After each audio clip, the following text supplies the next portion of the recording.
Hello student, দেখো আমি তোমাদের প্রদীপ স্যার। আজকে তোমাদের জন্য আমি নিয়ে এসেছি মডেল কোশ্চেন পেপার 8 দশম শ্রেণী গণিত রায় মার্টিন প্রশ্নবিচিত্রা।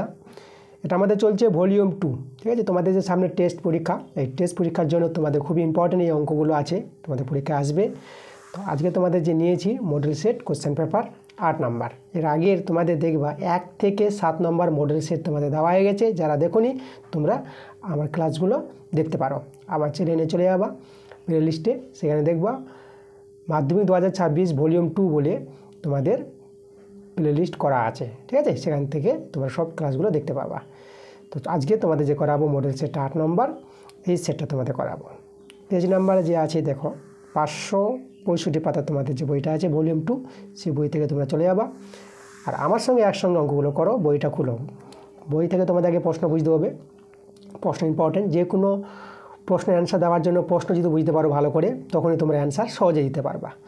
তো আমরা দেরি করবো না, তো আজকের ক্লাসের অঙ্কগুলো আমরা শুরু করে দেবো। চলো, 1 নম্বরটা আমাদের কী বলছে। তো এখানে দেখো প্রশ্নটা কী বলছে।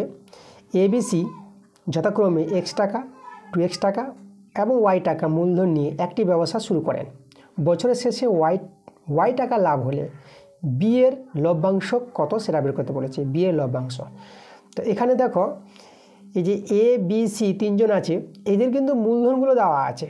ঠিক আছে, তো লক্ষ্য করে এখানে আমি যদি এখানে তোমাদের দেখাই,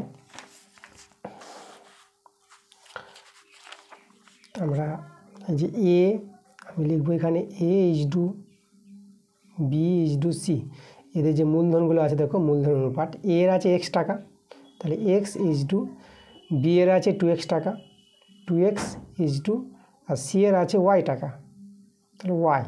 এই দেখো A:2B:C, এদের মূলধন অনুপাত X:2, 2X:2, Y। আচ্ছা, এখান থেকে আমাদের দেখো আমাদের বছরের শেষে লাভটা তো Y টাকা বলে দিয়েছে, এই যে বছরের শেষে লাভ Y টাকা।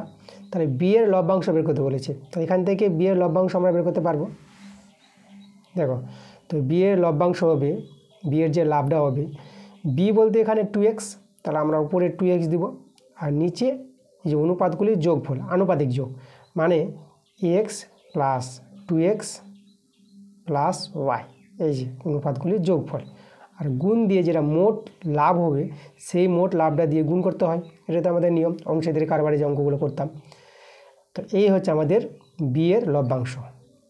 ঠিক আছে, এই টাকা হবে B এর লভ্যাংশ।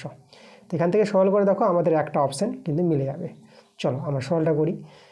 আচ্ছা, সমান সমান দিয়ে দিলাম 2X, আর এখানে লক্ষ্য করো, আচ্ছা 2X ইন্টু Y আছে, তো আমরা 2XY এটা করতে পারবো। আর নিচে X আর 2X এর যোগ করে তোমরা 3X পেয়ে যাবা প্লাস Y। দেখো আমরা পেয়ে গেছি B এর লাভ এত টাকা। এবার আমাদের অপশানটা মিলিয়ে নিতে হবে, আমাদের কোনটা অপশান মিলছে।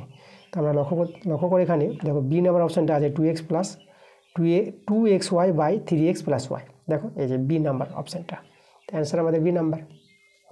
পরের অঙ্ক আমরা চলে যাব। এরপরে দেখো আমাদের যে পরের অঙ্কটা আছে 2 নাম্বারটা, আমাদের x-1/x √3/2 এটা মান দেওয়া আছে। তাহলে x প্লাস 1/x এর মানটা আমাদের বের করতে বলেছে। আচ্ছা, তো দেখো আমাদের এখানে যে মানটা দেওয়া আছে,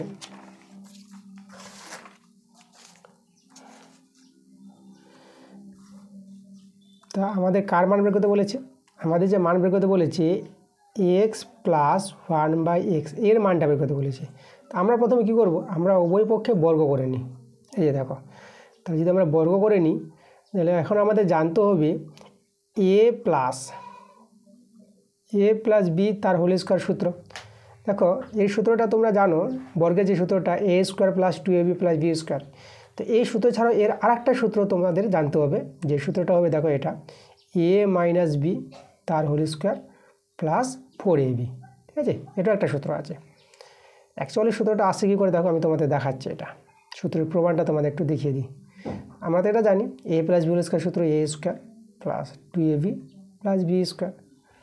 দেখো এটা থেকেই এটা চলে আসবে, তৈরি করে নেবো আমরা কী করে, a², আমরা দেখো এখানে মাইনাস 2ab করলাম প্লাস b² ছিল, প্লাস 2ab করেছি মাইনাস 2ab, তো আমাদের ব্যালেন্স করতে হবে।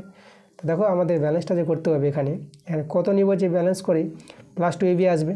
তো এখানে আমাদের নিতে হবে 4ab নিতে হবে, কারণ প্লাস 4ab থেকে মাইনাস 2ab বিয়োগ করলে প্লাস 2ab পাবো। এবার দেখো এটা তো আমাদের a square minus 2ab plus b square মানে a minus b whole square সূত্র এই পার্টটা। তো আমরা এখানে লিখতে পারবো a মাইনাস b তার হোল স্কোয়ার প্লাস 4ab। তা লক্ষ্য করো তো এখানে আমরা a plus b whole square সমান কী পেয়ে গেলাম a minus b whole square plus 4ab। তাহলে এই যে আমাদের সূত্র, দেখো তোমাদের প্রমাণটাও দেখে দিলাম। তাহলে এটা সমান এটা হয়, তাহলে এই সূত্রটা কিন্তু এখানে অ্যাপ্লাই করবো আমরা। চলো দেখো, তারপর এখানে লিখবো a মাইনাস, দেখো এই যে a minus b whole square, তাহলে a মাইনাস b তার হোল স্কোয়ার আর প্লাস 4ab, 4a বলতে x আর b বলতে 1/x। তারপর সূত্র আমরা বসিয়ে দিয়েছি। এবার এখানে x কেটে দাও। আচ্ছা এখানে x মাইনাস 1/x এর মানটা দেওয়া আছে, বসিয়ে দেবো। এটা হচ্ছে আমাদের √3/2 তার হোল স্কোয়ার প্লাস 4। এটা আমরা যদি স্কোয়ারটা ভাঙাই √3 স্কোয়ার হয়ে যাবে 3 আর 2 স্কোয়ার 4 প্লাস 4। সেখানে ভগ্নাংশে যোগ বিয়োগ করে নেব আমরা। তো আমাদের লসাগু 4, 3 নেমে যাবে 4 4 16। আচ্ছা এখানে 16 আর 3 যোগ করো, 16 আর 3 যোগ করে পেয়ে যাবা 19 আর নিচে আমাদের 4। আচ্ছা x প্লাস 1/x এর হোল স্কোয়ার মানটা এটা।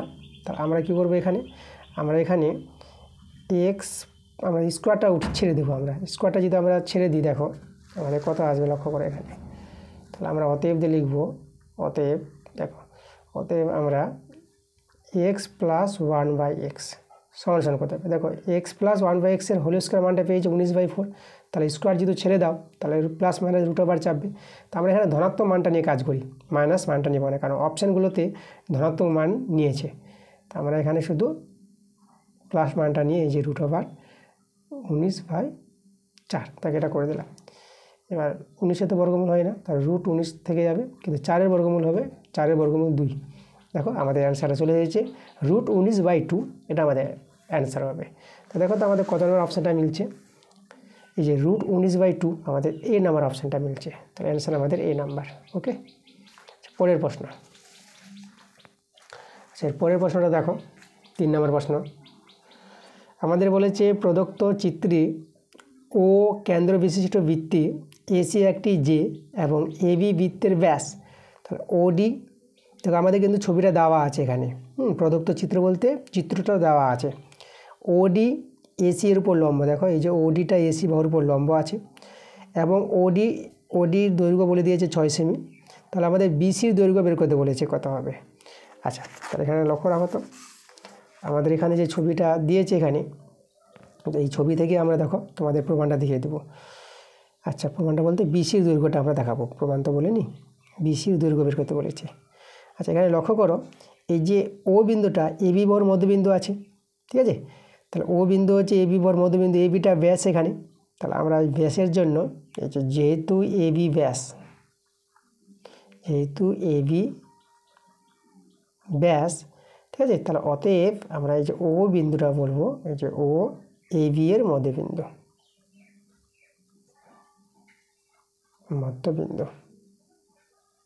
এই যে দেখো, তাহলে ওটা হয়ে গেলো এবি বাহুর মধ্যবিন্দু। আমি তোমাদের দেখাতে চাইছি এই যে এবিসি ত্রিভুজটা আছে না, এবিসি ত্রিভুজের এবি বাহু এবং এবি বাহুর মধ্যবিন্দু ও দেখাবো। আর এই যে এসি বাহু আছে, এসি বাহুর মধ্যবিন্দু ডি, মানে D2 হবে আমাদের এসি বাহুর মধ্যবিন্দু, ঠিক আছে। আচ্ছা ডিটাকে তাহলে দেখাবো, দেখো ডিটা এসি বাহুর মধ্যবিন্দু কী করে হবে। আচ্ছা এখানে আমি লিখে দিচ্ছি যে ডিটা হবে আমাদের এসি বাহুর মধ্যবিন্দু, এসি এর মধ্যবিন্দু। আচ্ছা এটা কী করে হবে, এর কারণটা তোমাদের এখানে আমি দেখাচ্ছি। দেখো এর কারণটা হবে, দেখো তোমাদেরকে বলি আমি এখানে, এই যে ব্যাস নয় এইরূপ কোনো যে এসি আছে, এই এসি যের উপর কেন্দ্রগামী লম্ব সরলরেখা, ওডিটা এখানে লম্ব হয়েছে দেখো, তা কেন্দ্রগামী লম্ব সরলরেখা সেই যেটিকে সমদ্বিখণ্ডিত করবে, এটা আমাদের উপপাদ্য আছে। এখানে কারণটা তোমরা লিখতে পারো। আচ্ছা এখানে কারণটা আমি লিখছি না, তোমাদের বলে দিলাম, কিন্তু এখানে তোমরা যেহেতু দিয়ে লিখতে পারো। কি লিখবা, যে ব্যাস নয় এইরূপ কোনো জের উপর, এই যে এসি জের উপর কেন্দ্রগামী লম্ব সরলরেখা, এই যে ওডি সরলরেখাটা সেই জেটিকে মানে এসি জেকে কী করবে, সমদ্বিখণ্ডিত করবে, মানে এইডি সমান ডিসি হয়ে যাবে। তাহলে এই ডিটা হবে এসি বাহুর মধ্যবিন্দু, তাহলে ডিটা পেয়ে গেলাম এসি বাহুর মধ্যবিন্দু। তাহলে এখন লক্ষ্য করো এই যে ত্রিভুজ আছে, এই যে ত্রিভুজ এবিসি, তাহলে এবিসি ত্রিভুজের দুটি বাহুর মধ্যবিন্দু, দেখো এই যে এবি বাহুর মধ্যবিন্দু ও পেয়ে গেলাম আর এসি বাহুর মধ্যবিন্দু ডি পেয়ে গেলাম। তাহলে যে কোনো ত্রিভুজের দুটি বাহুর মধ্যবিন্দুর সংযোজক সরলরেখাংশ এই যে ওডিটা, সংযোজিত সরলরেখাংশ ওডিটা কী হবে, তৃতীয় বাহুর সঙ্গে মানে বিসি, ঠিক আছে, এটা যে প্রথম বাহু ধরে না, এটা দ্বিতীয় বাহু, এটা তৃতীয় বাহু। তাহলে যে কোনো ত্রিভুজের দুটি বাহুর মধ্যবিন্দুর সংযোজিত সরলরেখাংশ তৃতীয় বাহুর সঙ্গে সমান্তরাল হয় এবং অর্ধেক হয়। মানে আমাদের এখানে হবে এই যে ওডিটা কী হবে, হাফ বিসি হবে। এই যে ওডির দৈর্ঘ্যটা বিসির অর্ধেক হবে। তাহলে ওডি এখানে জানা আছে, ওডি 6 সেমি, তাহলে এখানে ওডির জায়গায় 6 বসিয়ে দিলাম, হাফ বিসি। তাহলে দেখো এখানে আমরা বিসির মানটা পেয়ে যাবো। তাহলে বিসি সমান সমান কত হবে, 6 দিয়ে 12 বর্গগুণ করে। তা দেখো এই যে 12 সেমি বিসির দৈর্ঘ্য। তাহলে 12 সেমি অপশানটা দেখো তো আমাদের কত নম্বরে আছে, আমাদের ডি নাম্বার অপশানে আছে, অ্যান্সার ডি নাম্বার। চলে যাবো পরের প্রশ্নে, 4 নম্বর প্রশ্ন। দেখো 4 প্রশ্নটা বলেছে সাইন এ প্লাস বি সমান সমান 1 হলে টেন এ প্লাস বি এর মান কত হবে। আচ্ছা, তাহলে সাইন এ প্লাস বি বলতে দেখো তো এখানে আমাদের জানতে হবে, এই যে দেখো আমি লিখছি এখানে সাইন এ প্লাস বি সমান সমান এই যে 1 দেওয়া আছে না, তাহলে 1 সাইন কত ডিগ্রির মান 1, তো আমরা জানি সাইন 90 ডিগ্রির মান 1। এবার উভয় পক্ষে সাইন সাইন ভ্যানিশ করে আমরা পেয়ে যাব অতএব এ প্লাস বি সমান সমান 90 ডিগ্রি। আচ্ছা, তাহলে এ প্লাস বির মানটা পেয়ে গেলাম 90 ডিগ্রি। তো আমাদের যে মান বের করতে বলেছে টেন এ প্লাস বি, মানে এ প্লাস বির জায়গায় আমরা 90 ডিগ্রি বসিয়ে দেবো। তাহলে এই যে দেখো টেন 90 ডিগ্রি, আর টেন 90 ডিগ্রির মান আমরা কি জানি, টেন 90 ডিগ্রির মান হয় অসংখ্যাত, এর মান পাওয়া যায় না, অসংখ্যাত, ঠিক আছে, এই যে অসংখ্যাত। তোমাদের যে 6 কাজে ক্লাস 10-এ দেখবা ত্রিকোণমিতিক পাঠে 23 নম্বর অধ্যায়ে তোমরা চলে যাবা, 23.2 যে কোষে দিকে আছে সেই অঙ্কগুলোতে তোমরা লক্ষ্য করবা যে তোমাদের একটা ছক দেওয়া আছে, সেই ছক থেকে তোমরা টেন 90 ডিগ্রির মানটা দেখতে পাবা যে অসংখ্যাত আছে, তাই না। তাহলে অসংখ্যাত বলে আমাদের এই যে অ্যান্সারটা ডি নাম্বার হয়ে যাবে। আচ্ছা, টেন 90 ডিগ্রির মানটা অসংখ্যাত কেন আমি তোমাদের একটু দেখাই এখানে কারণটা। আচ্ছা, এখানে দেখো তার জন্য তোমাদের সাইন 90 ডিগ্রির মানটা জানতে হবে। সাইন 90 ডিগ্রির মানটা 1, এটা মনে রাখবা। আর কস 90 ডিগ্রির মানটা জানতে হবে, কস 90 ডিগ্রির মান 0, ঠিক আছে। এবার দেখো এই যে টেন 90 ডিগ্রির মানটা কী করে অসংখ্যাত হয়, দেখো যে টেন 90 ডিগ্রি, টেনকে লেখা যায় দেখো sine by cos, sine 90 degree by cos 90 degree, okay, মানে সাইন বাই কস টেন হয়, এটা সূত্র মনে রাখবা, টেন সমান সমান সাইন বাই কস। এবার এদের মানগুলো বসাও, টেন 90 ডিগ্রির মান 1 আর কস 90 ডিগ্রির মান আমরা জানি 0। এবার দেখো তো এখানে আমাদের হরে কিন্তু 0 চলে এসেছে, এই যে হরে 0 চলে এসেছে না, হরে তো 0 হয় না, তো হরে যখন 0 হয়ে যাবে তখনই বলবো এই মানটা অসংখ্যাত মান। তার জন্য আমরা বলবো, এই জন্য বলা হয় যে টেন 90 ডিগ্রির মানটা অসংখ্যাত। দেখো তোমাদের আমি প্রমাণটাও দেখিয়ে দিলাম। তাহলে দেখো অসংখ্যাত আমাদের ডি নাম্বার অপশানটা আছে, অ্যান্সার ডি নাম্বার। এবার চলে যাবো আমরা 5 নম্বর প্রশ্নে। দেখো 5 প্রশ্নটা আমাদের কি বলছে, একটি সুইমিং পুল 9 মিটার চওড়া ও 12 মিটার লম্বা, এর একদিকে 1 মিটার গভীর এবং অন্যদিকে 4 মিটার গভীর, সুইমিং পুলটির আয়তন কত হবে সেটা বের করতে বলেছে। আচ্ছা, আমাদের এভাবেই হয় সাধারণত সুইমিং পুলগুলো, যে একদিকে দেখো গভীরতা কম থাকে, একদিকে গভীরতা বেশি থাকে। তাহলে দেখো তো এখানে আমি একটু তোমাদের ছবি এঁকে দেখাই, যে এখানে তো আমাদের আয়তঘন তৈরি হবে, যেহেতু এখানে দৈর্ঘ্য প্রস্থ আছে। তাহলে এখানে তোমাদের একটা আয়তঘন আমি ছবিটা এঁকে দেখাচ্ছি। আয়তঘন ছবি রাখার জন্য একটা আয়তক্ষেত্রের তোল এঁকে নিবা, তারপরে আবার একটা মধ্যে আয়তঘন তোল আঁকবা এভাবে, তার এদিকে যোগ করে দাও, এভাবে এদিকে যোগ করে দাও, এদিকে যোগ করে দাও, এদিকে যোগ করে দাও, ওকে। আচ্ছা, এখানে যে আমাদের বলেছে দেখো এভাবে আমি দেখালাম যে সুইমিং পুলটা এভাবে আছে, তোমাদের দেখালাম যে উপরে আমাদের এখানে আমাদের মাটি, এটা ভূমি, আচ্ছা এভাবে আমাদের জল ভর্তি আছে। আচ্ছা, একটা গভীরতা এটা ধরে নিলাম যে গভীরতা আছে, এখানে আমাদের যে গভীরতাটা একটু চেঞ্জ বলেছে, কীভাবে আছে দেখো, এভাবে এখান থেকে আমি তোমাদের দেখাচ্ছি, এই জায়গা, এই দেখো মানে এই জায়গাটা কিন্তু বাদ, ঠিক আছে, এই জায়গাটা বাদ দিয়ে দিলাম, মানে এদিকে আমাদের 1 মিটার গভীরতা আছে, এদিকে এই যেখান থেকে আমি জলের গভীরতা বলছি, আর এখান থেকে যে গভীরতা আছে কত আছে এখানে 4 মিটার, এখানে 4 মিটার, এই যে গভীরতাটা এটা হচ্ছে 4 মিটার, আর এইটুকুটা 1 মিটার। ঠিক আছে, এইভাবে আমাদের জলটা আছে। এদিকে যত আসা যাবে নামা যাবে সুইমিং পুলে না, এদিকে গভীর বেশি আছে জলটা। তাহলে এই যে পুরো যে আমাদের গভীরতা যেটা আছে, এই যে জলটা পুরো এই জায়গার আয়তনটা বের করতে বলেছে। তাহলে দেখো আমরা আয়তক্ষণের আয়তন অনুযায়ী বের করব দৈর্ঘ্য ইন্টু প্রস্থ ইন্টু উচ্চতা। তাহলে এখানে দৈর্ঘ্য প্রস্থ তো দেওয়া আছে, দৈর্ঘ্য দেওয়া আছে দেখো আমাদের এটা 12, আর প্রস্থ দেওয়া আছে এই যে 9। তা আমাদের শুধু গভীরতা দরকার, কিন্তু গভীরতা যেটা এইচটা 2 রকম বলেছে। তাহলে আমাদের গড় গভীরতা বা গড় উচ্চতা পাওয়ার জন্য দেখো আমরা কীভাবে আমরা বের করব। তো এখানে আমি লিখে দেবো গড় গভীরতা, গভীরতা যেটা আমরা এইচ বলবো, তাই না? গড় গভীরতা এইচ সমান সমান, সেটা পাওয়ার যে নিয়মটা মনে রাখবা, এই যে এদিককার গভীরতা যে 1 প্লাস আর এদিককার গভীরতা 4, এই যে দুটো গভীরতা যোগ করে 2 দিয়ে ভাগ করে দেবা। যে দুটো গভীরতা থাকবে, একটা কম একটা বেশি থাকবে, সেই দুটো গভীরতা যোগ করে আর তাকে 2 দিয়ে ভাগ করলে তোমরা একটা গড় গভীরতা পেয়ে যাবা এই সুইমিং পুলের। ঠিক আছে, মানে উচ্চতা পেয়ে যাবা যেটা। আচ্ছা, এটা সরল করে নাও। এটা যদি সরল করো তা এটা কত পাবো? এটা 5/2 পেয়ে যাবো আমরা। এই যে আমাদের এইচের মানটা এখন হয়ে গেল 5/2, কারণ আয়তঘনের আয়তন জানতে গেলে আমাদের দৈর্ঘ্য প্রস্থ আর উচ্চতা জানতে হবে। তা দেখো এখন আমরা সুইমিং পুলটির আয়তন পেয়ে যাব। তাহলে সুইমিং পুলটির আয়তন কত পাবো? আমরা এখানে লিখব সুইমিং পুলটির আয়তন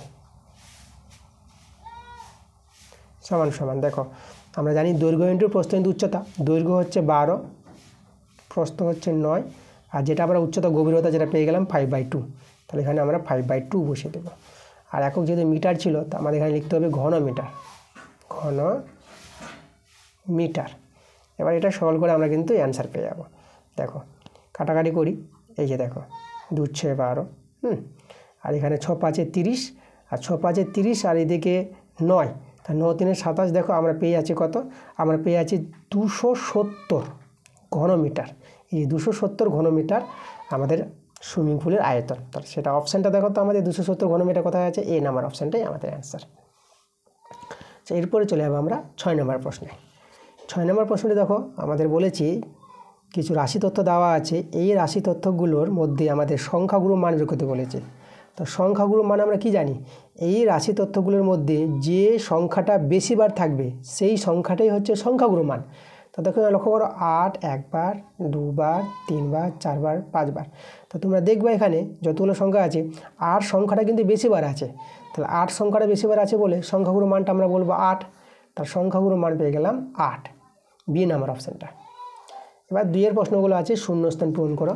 চলো আমি 2 এর প্রশ্নগুলো তোমাদের করে দেখাচ্ছি আমি। দেখো 2 এর যে আমাদের 1 নম্বর প্রশ্নটা বলেছে 100 টাকার x বছরের x% হারে সুদ কত হবে। তা সুদ বের করতে বলেছে, সুদের অঙ্ক। তা তোমরা অঙ্কটা এভাবে করে নিতে পারবা সহজেই। আমাদের যে একটা সুদের সরল সুদের যে সূত্রটা আছে I = PTR/100, সেই সূত্র প্রয়োগ করে তোমরা কিন্তু এই অঙ্কটা করে নিতে পারবা। আমরা কি জানলাম সূত্রটা? যে I = PTR/100 সরল সুদের সূত্র। তাহলে I = P। তো এখানে দেখো তো আমাদের 100 টাকার বলেছে, এই 100 টাকার তো এটাই হচ্ছে আমাদের আসল। তাহলে P এর জায়গায় 100 বসিয়ে দেবো। আর T সময় বলতে x বছর, তাহলে এখানে T এর জায়গায় x বছর। আর R হচ্ছে বার্ষিক সুদের হার, যেটা x% বলেছে। তাহলে x% বলতে নিচে 100টা দেওয়া আছে, দেখো এই যে। তাহলে এখানে আয়ের মানে কত হবে? 100 কেটে দাও। তাহলে I = সুদ = পেয়ে গেলাম এই যে x গুণ করে কত? s²। এই যে সুদের মানটা, তাহলে সুদ হবে আমাদের s²। পরের প্রশ্ন দেখো। এবার 2 নম্বর প্রশ্নটা আমাদের কি বলেছে? একটা দ্বিঘাত সমীকরণ দেওয়া আছে, এই সমীকরণের একটি বীজ অপরটির অন্যান্যক। অন্যান্যক বলতে আমরা কি বুঝি? দেখো একটা বীজ যদি হয় আলফা, তাহলে অপর বীজটি হবে 1/α, উল্টো করে একে বলা হয় অন্যান্যক। ঠিক আছে, দুটি বীজ অন্যান্যক হলে একটা আলফা হবে, একটা 1/α হবে। ঠিক আছে, তো এইভাবে যদি দুটি বীজ হয় পরস্পর অন্যান্যক, তাহলে যে এই যে এখানে লক্ষ্য করো, এই যে সি আর এই যে এটা s² সংখ্যাটাকে এ বলা হয়, আর ধ্রুবক সংখ্যাটাকে সি বলি আমরা। তাহলে এই যে সি ধ্রুবকটা এবং s² সংখ্যাটা সমান হয়ে যাবে, মানে সি = পি হয়ে যাবে। তাহলে সি = আমরা পি বলে দেবো। তাহলে অ্যান্সারটা পেয়ে গেলাম পি। 3 নম্বর প্রশ্ন বৃত্তস্থ সামন্তরিকের প্রতিটি কোণের মান কত? তো বৃত্তস্থ সামন্তরিক দেখো আমরা কি জানি, দেখো এই যে আমাদের বৃত্ত আর বৃত্তস্থ সামন্তরিক যদি আমি তোমাদের দেখাই তৈরি করে, এইভাবে একটা বৃত্তস্থ সামন্তরিক পেয়ে যাওয়া। যে বৃত্তস্থ সামন্তরিক নাম দিয়ে দেবো এ বি সি ডি। তাহলে বৃত্তস্থ সামন্তরিক তোমাদের জানতে হবে, বৃত্তস্থ সামন্তরিক হয় আয়তক্ষেত্র। ওকে, একদম আয়তক্ষেত্র হবে, কোণগুলো হবে 90 ডিগ্রি করে।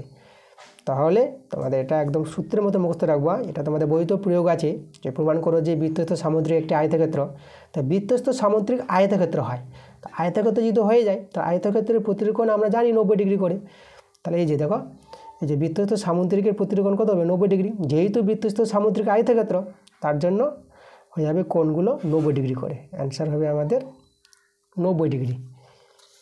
পরের প্রশ্ন দেখো 4 নাম্বার, সাইন থিতা সমান সমান দেওয়া আছে √14/5 হলে কট 90 ডিগ্রি মাইনাস থিতা এর মান বের করতে বলেছে। আচ্ছা, তা দেখো আমরা এখানে আমাদের যেটা বলেছে কট 90 ডিগ্রি মাইনাস থিতা এর মানটা বের করতে হবে। তাহলে আমরা এখানে লিখব কট 90 ডিগ্রি মাইনাস থিতা, তাই তো? এই মানটা বের করতে বলেছে। আচ্ছা দেখো, এটা প্রয়োগ কোণের সূত্র তোমাদের জানতে হবে যে কট 90 ডিগ্রি মাইনাস থিতা এটা ট্যান থিতা হয়। তাহলে এটা সমান সমান লিখতে পারবো আমরা ট্যান থিতা। একদম প্রয়োগ কোণের চ্যাপ্টার আছে তোমাদের ক্লাস 10-এ, সেই চ্যাপ্টারে দেখবা এই সূত্রগুলো আছে প্রয়োগ কোণ। তাহলে কট 90 ডিগ্রি মাইনাস থিতা সমান সমান ট্যান থিতা। আচ্ছা, এবার দেখো সাইন থিতার মান দেওয়া আছে। তাহলে আমরা কি করব, এই যে ট্যানকে সাইনে কনভার্ট করব। আচ্ছা দেখো কীভাবে আমরা কনভার্ট করছি, চেঞ্জ করে দেবো।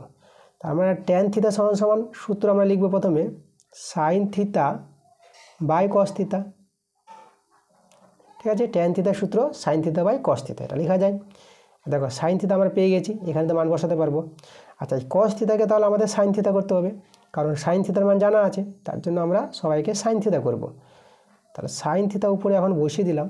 আচ্ছা, একসঙ্গে মান বসাবো, এখন বসাচ্ছি না।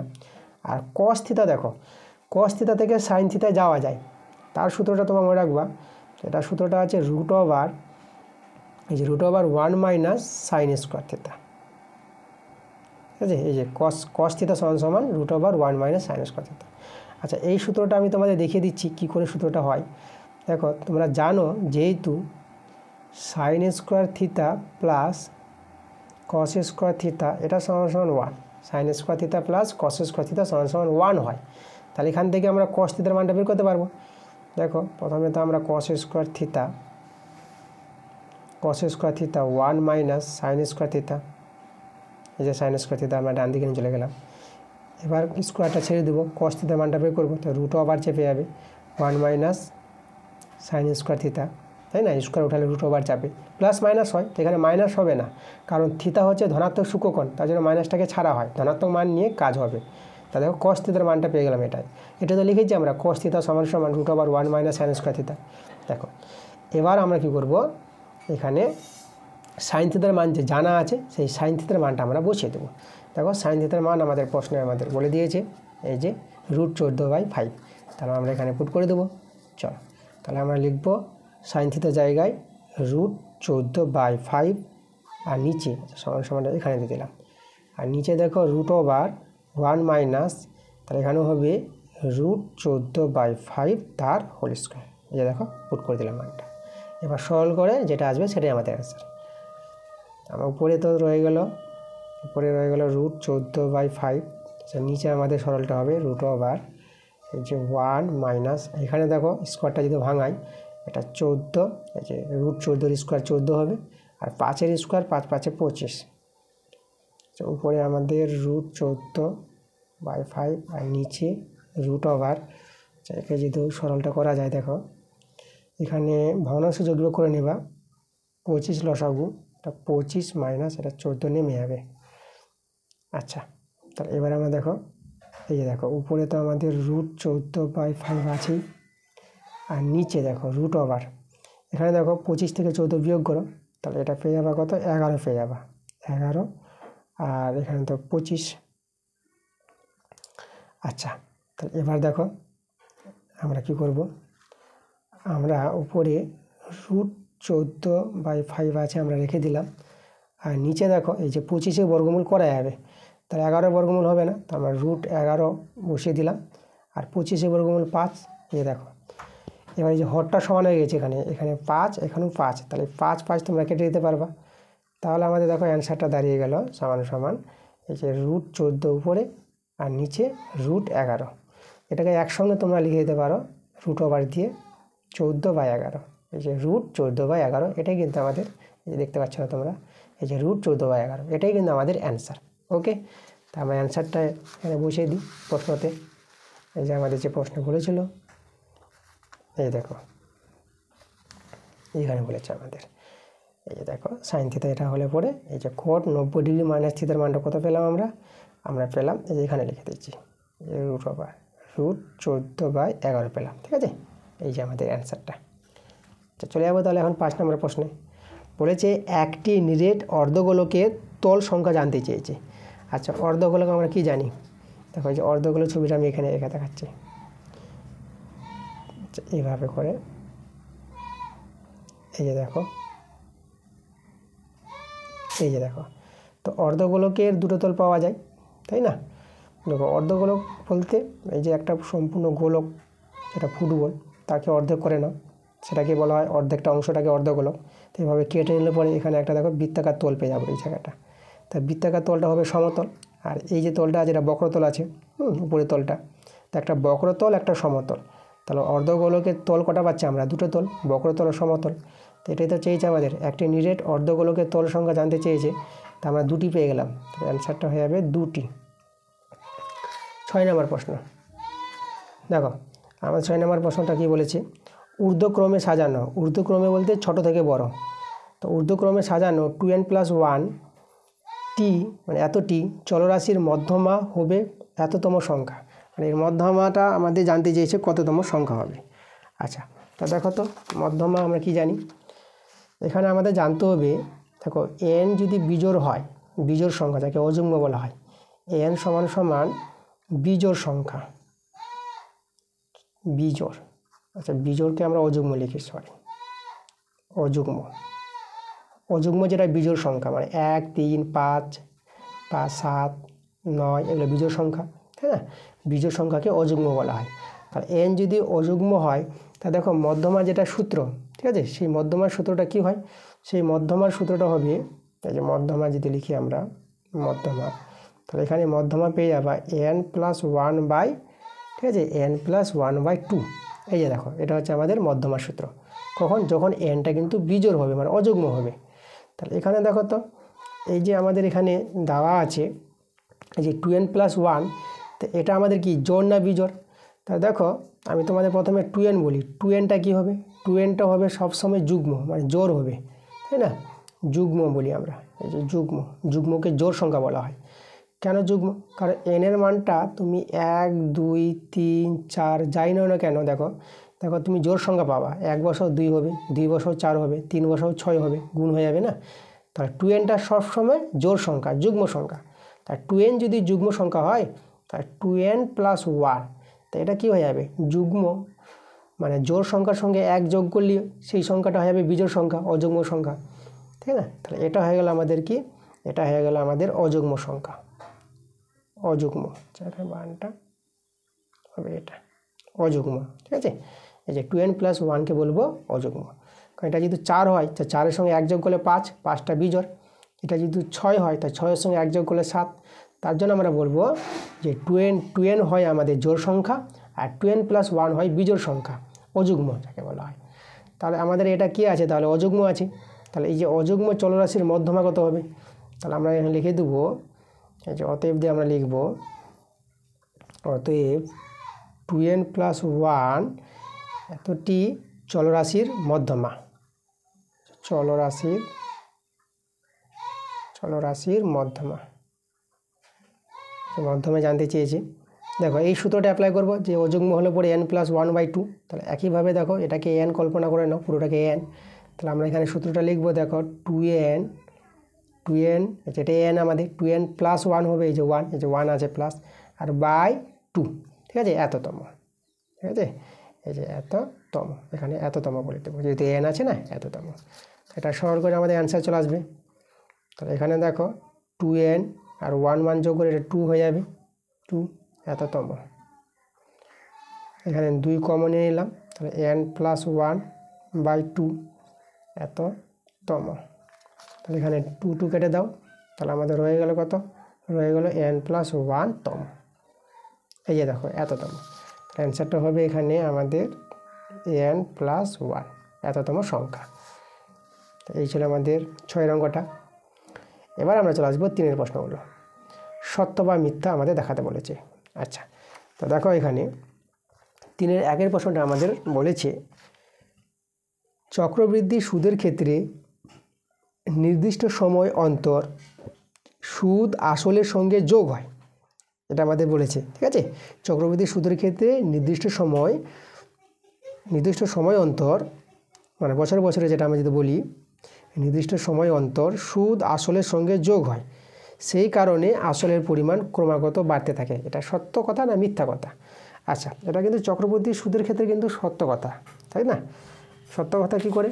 কারণ দেখো তোমাদের আমি একটু যদি এটা বুঝাতে চাই, তাহলে এইভাবে যদি বলি, ধরো তুমি কোনো ব্যাংকে 10,000 টাকা জমা করলা, ঠিক আছে? 10,000 টাকার তোমাকে যদি 10% হারে সুদ দেয়, তাই না? 10,000 টাকা 10% হারে সুদ, তাহলে 1 বছরের ক্ষেত্রে কত হবে? 1 বছরের ক্ষেত্রে তাহলে এখানে দেখো টাকাটা যেটা হবে আমাদের সুদ, এখানে যদি আমরা 1,000 টাকায় পেয়ে যাই, ঠিক আছে? আচ্ছা, যে টাকায় পাবো না কেন, আচ্ছা এখানে আমি করে দেখাচ্ছি তোমাদের। দেখো আমাদের আসল হচ্ছে ধরো 10,000 টাকা, 10,000 টাকা একটা শূন্য কম নিয়েছি, এই যে 10,000 টাকা, এই 10,000 টাকা, 1,000 টাকা পাবো আমরা। এই 10,000 টাকার 1 বছরের 10% হারে যদি সুদ হয়, 10% হারে সুদ, তো এটা 0 0, আর এখানে এই একটা শূন্য একটা শূন্য, তাহলে কত পেয়ে যাবো? এই যে দেখো তো, এই 3টা শূন্য, তাহলে 1,000 টাকা হবে আমাদের, তাই তো? এই যে 1,000 টাকা, তাহলে আগে ছিল আমাদের 10,000 টাকা, আর এখন হয়ে গেল সুদটা 1,000 টাকা। তাহলে 1 বছর পর মানে দ্বিতীয় বছরের জন্য আসলটা কত হয়ে যাবে? 10,000 আর 1,000 মানে 11,000 টাকা হয়ে যাবে। এই দুটো যোগ করে হয়ে যাবে 11,000 টাকা, এই যে নতুন আসল। তাহলে প্রতি বছর এভাবেই কিন্তু ঘটবে ঘটনাটা। প্রথম বছরের সুদ 1,000 টাকা, তাহলে দ্বিতীয় বছরের জন্য আসলটা তৈরি হয়ে গেল 11,000 টাকা। তাহলে এখানে যেটা বলেছে যে চক্রবৃদ্ধি সুদের ক্ষেত্রে নির্দিষ্ট সময় অন্তর মানে বছরে বছরে সুদ আসলের সঙ্গে যোগ হবে, সুদটা আসলের সঙ্গে যোগ হয়ে যায়। তো এই কারণে আসলের পরিমাণটা কি বেড়ে যায়। দেখো আগে আসল ছিল 10,000 টাকা, আর এখন সুদটা যে 1,000 টাকা, দ্বিতীয় বছরের জন্য আসল তৈরি হয়ে গেল এখন 11,000 টাকা। এখন তোমার 11,000 টাকার সুদ পাবা তুমি, সুদটা আবার বেড়ে যাবে। দ্বিতীয় বছরের জন্য সুদটা, প্রথম বছরের ক্ষেত্রে সুদটা তুমি 1,000 পেয়েছো না, তো দ্বিতীয় বছরের জন্য আবার যে তুমি 1 বছর রাখবা দ্বিতীয় বছরের ক্ষেত্রে, তখন 11,000 টাকার সুদ পাবা, তখন 1,000-এর চেয়ে বেশি পাবা। তা ক্রমাগত সুদের পরিমাণটা বাড়বে আর আসলটা কিন্তু বেড়ে যাচ্ছে। তার কথাটা কিন্তু সত্যিই বলেছে, এই যে সেই কারণে আসলের পরিমাণ ক্রমাগত বাড়তে থাকে, আসলটা প্রতি বছর কিন্তু বাড়বে। তাই এই কথাটা কিন্তু আমাদের সত্য বলেছে, অ্যান্সারটা আমরা সত্য বলে দেব। পরের প্রশ্ন 2 নম্বর। এখানে দেখো a square plus b square varies a square minus b square হলে a ভেরিয়েস b হবে। আচ্ছা তোমাদের বলি এটা হচ্ছে আমাদের ভেদ চিহ্ন, তা ভেদের যে ইংরেজিটা ভেরিয়েশন, সেই ভেরিয়েশন থেকে কথাটা এসেছে ভেরিয়েস সংক্ষেপে। তাই জন্য আমরা বলি যে a square plus b square varies a square minus b square দেওয়া আছে, তা আমাদের প্রমাণ করতে বলেছে a ভেরিয়েস b, এটা প্রমাণ করে দেখাতে বলেছে। তো চলো আমরা প্রমাণটা, আচ্ছা এটা দেখো এটা আমাদের যদি হয়, এটা মানে এটা হবে, এটা যদি হয় তাহলে আমাদের সত্য, আর এটা যদি না আসে, এটা থেকে এটা যদি না আসে তাহলে আমাদের কিন্তু মিথ্যা হবে অ্যান্সারটা। আমরা চেক করব এটা সত্য হবে না মিথ্যা হবে। আচ্ছা তা দেখো এখানে চেকটা আমরা এভাবে করব, লক্ষ্য করো, এই যে দেখো আমরা করব কি, এই যে প্রথম যে ভেদটা দেওয়া আছে না, এই ভেদকে আমরা তুলে দেব। তাহলে ভেদ তুলে দিলে আমরা কি জানি, দেখো ভেদ তুলে দিলে কি হয়, আমাদের আছে a square plus b square, তাহলে ভেদ তুলে দিলে পরে একটা সমান সমান একটা ধ্রুবক কে চলে আসবে, আর এখানে এই যে a square minus b square আছে, এটা বসিয়ে দেবো। তার ভেদ তুলে দিলে পরে সমান সমান আর ধ্রুবক সংখ্যা নিয়ে নেব। এখানে যে কেটা ধ্রুবক, এই কে এর পরিচয় হলো কে হলো অশূন্য ভেদ ধ্রুবক, এটা পাশে বলে দেবা। আচ্ছা, তাহলে আমরা দেখো আমরা কী করছি, এ স্কোয়ার প্লাস বি স্কোয়ার, আর এ স্কোয়ার মানে বি স্কোয়ারকে এই নিচে নামিয়ে দিলাম এদের, এটা তো করা যায় বর্গমূল নিয়ম অনুসারে, সমান সমান কে, তুমি আবার বর্গমূল করে এটাই ফিরে পাবা। আচ্ছা, তাহলে দেখো তো আমরা কি করব এখন, আমরা এখন যোগভাগ প্রক্রিয়া আছে আমাদের, সেই যোগভাগ প্রক্রিয়া আমরা এখানে কাজে লাগাবো। যোগভাগ প্রক্রিয়াটা কি দেখো তোমাদের আমি দেখাচ্ছি। দেখো এ plus B A square plus B square আছে না, তো এর সঙ্গে আমরা কি করব, এর সঙ্গে হরটা যোগ করব, মানে লবের সঙ্গে হর যোগ আর লব থেকে হর বিয়োগ, এটা করব আমরা। এই যে লবের সঙ্গে হরটা যোগ করছি, এ স্কোয়ার মাইনাস বি স্কোয়ার, এই যে দেখো একইভাবে আমরা করবো। এই যে লবটা আগে লিখে দেবো, এ স্কোয়ার প্লাস বি স্কোয়ার, এটা লব, পুরোটাকে লব বলা হয়, যেটা হর, তাই যে লব থেকে এবার হর বিয়োগ করব, এ স্কোয়ার মাইনাস বি স্কোয়ার। দেখো প্রথমে করলাম লবের সঙ্গে হর যোগ আর লব থেকে হর বিয়োগ, এটাকে এই যে প্রক্রিয়াটা এটাকে যোগভাগ প্রক্রিয়া বলা হয়। তো যেভাবে আমরা বাঁ দিকে করলাম সেভাবে ডান দিকে করব। তো দেখো ডান দিকে বলতে এই যে কে নিচে কিন্তু 1 আছে, মানে কে এটা লব আর হরটা এখানে 1 আছে, কিছু না থাকলে 1 ধরে নিব। তাহলে আমাদের হবে দেখো এই যে লবের সঙ্গে হর যোগ আর এই যে লব থেকে হর বিয়োগ, এই যে দেখো। এবার দেখো এইদিকে যদি আমরা সরল করি তাহলে এখানে এই যে বি স্কোয়ার কাটবে, আর এখানে দেখো এই যে মাইনাস এ স্কোয়ার পাবো প্লাস এ স্কোয়ার, এই যে মাইনাস এ প্লাস এ স্কোয়ার মাইনাস এ স্কোয়ার কেটে যাবে। তাহলে আমি এখানে দেখাচ্ছি, তাহলে আমাদের উপরে দেখো এ স্কোয়ার আর এ স্কোয়ার, আমাদের 2a স্কোয়ার বাঁচবে, আর নিচে এটা বি স্কোয়ার, এটাও মাইনাসটা প্লাস হবে, মাইনাস মাইনাসে প্লাস প্লাস বি স্কোয়ার, তা B square plus B square, এটা হবে আমাদের 2b স্কোয়ার। আর এই যে বড় ধ্রুবকটা আছে না, একে আমরা ছোট ধ্রুবক এন নিয়ে নিলাম, ঠিক আছে। এই যে এন সমান সমান এটা, যে কোনো ধ্রুবককে বড় ধ্রুবককে আমরা যে কোনো ছোটো ধ্রুবক নিতে পারবো, ধরে নিতে পারবো। 2 কেটে দিলাম, তো এবার বর্গগুণ করে নাও। আচ্ছা, বর্গগুণ না করে আমরা বর্গমূল করি, আমরা এ বাই বি করলাম, মানে স্কোয়ার ছেড়ে দিলাম, স্কোয়ার ছেড়ে দিলে কী হয় plus minus root over N. তাহলে এবার দেখো এ বাই বি, এবার এখানে যে ধ্রুবকটা হলো, তো এই ধ্রুবকটাকে আমরা ছোটো এই যে এম ধরে নিলাম, একটা ছোটো ধ্রুবক, এইরকম ধ্রুবকটা আছে না একটা অন্যরকম ধ্রুবকটা, তা ভালো ধ্রুবক আমরা নিয়ে নিলাম, এভাবে ধরা যায়, এটা তো ধ্রুবক সংখ্যা, এও ধ্রুবক সংখ্যা।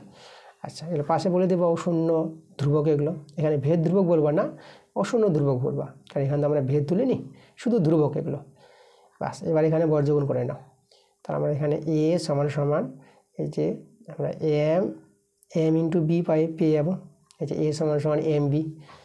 তাহলে এবার লক্ষ্য করো তো আমরা এখানে এই যে সমান সমান ধ্রুবকটা উঠিয়ে ভেদ নিয়ে আসতে পারবো। তাহলে এ ভেরিয়েস বি, যেভাবে ভেদ উঠিয়ে সমান সমান ধ্রুবক আনা যায়, তাহলে কীভাবে সমান সমান ধ্রুবক তুলে দিয়ে ভেদ নিয়ে আসতে পারবো। দেখো এ ভেরিয়েস বি আমাদের যেটা ছিল সেটা কিন্তু চলে এসেছে।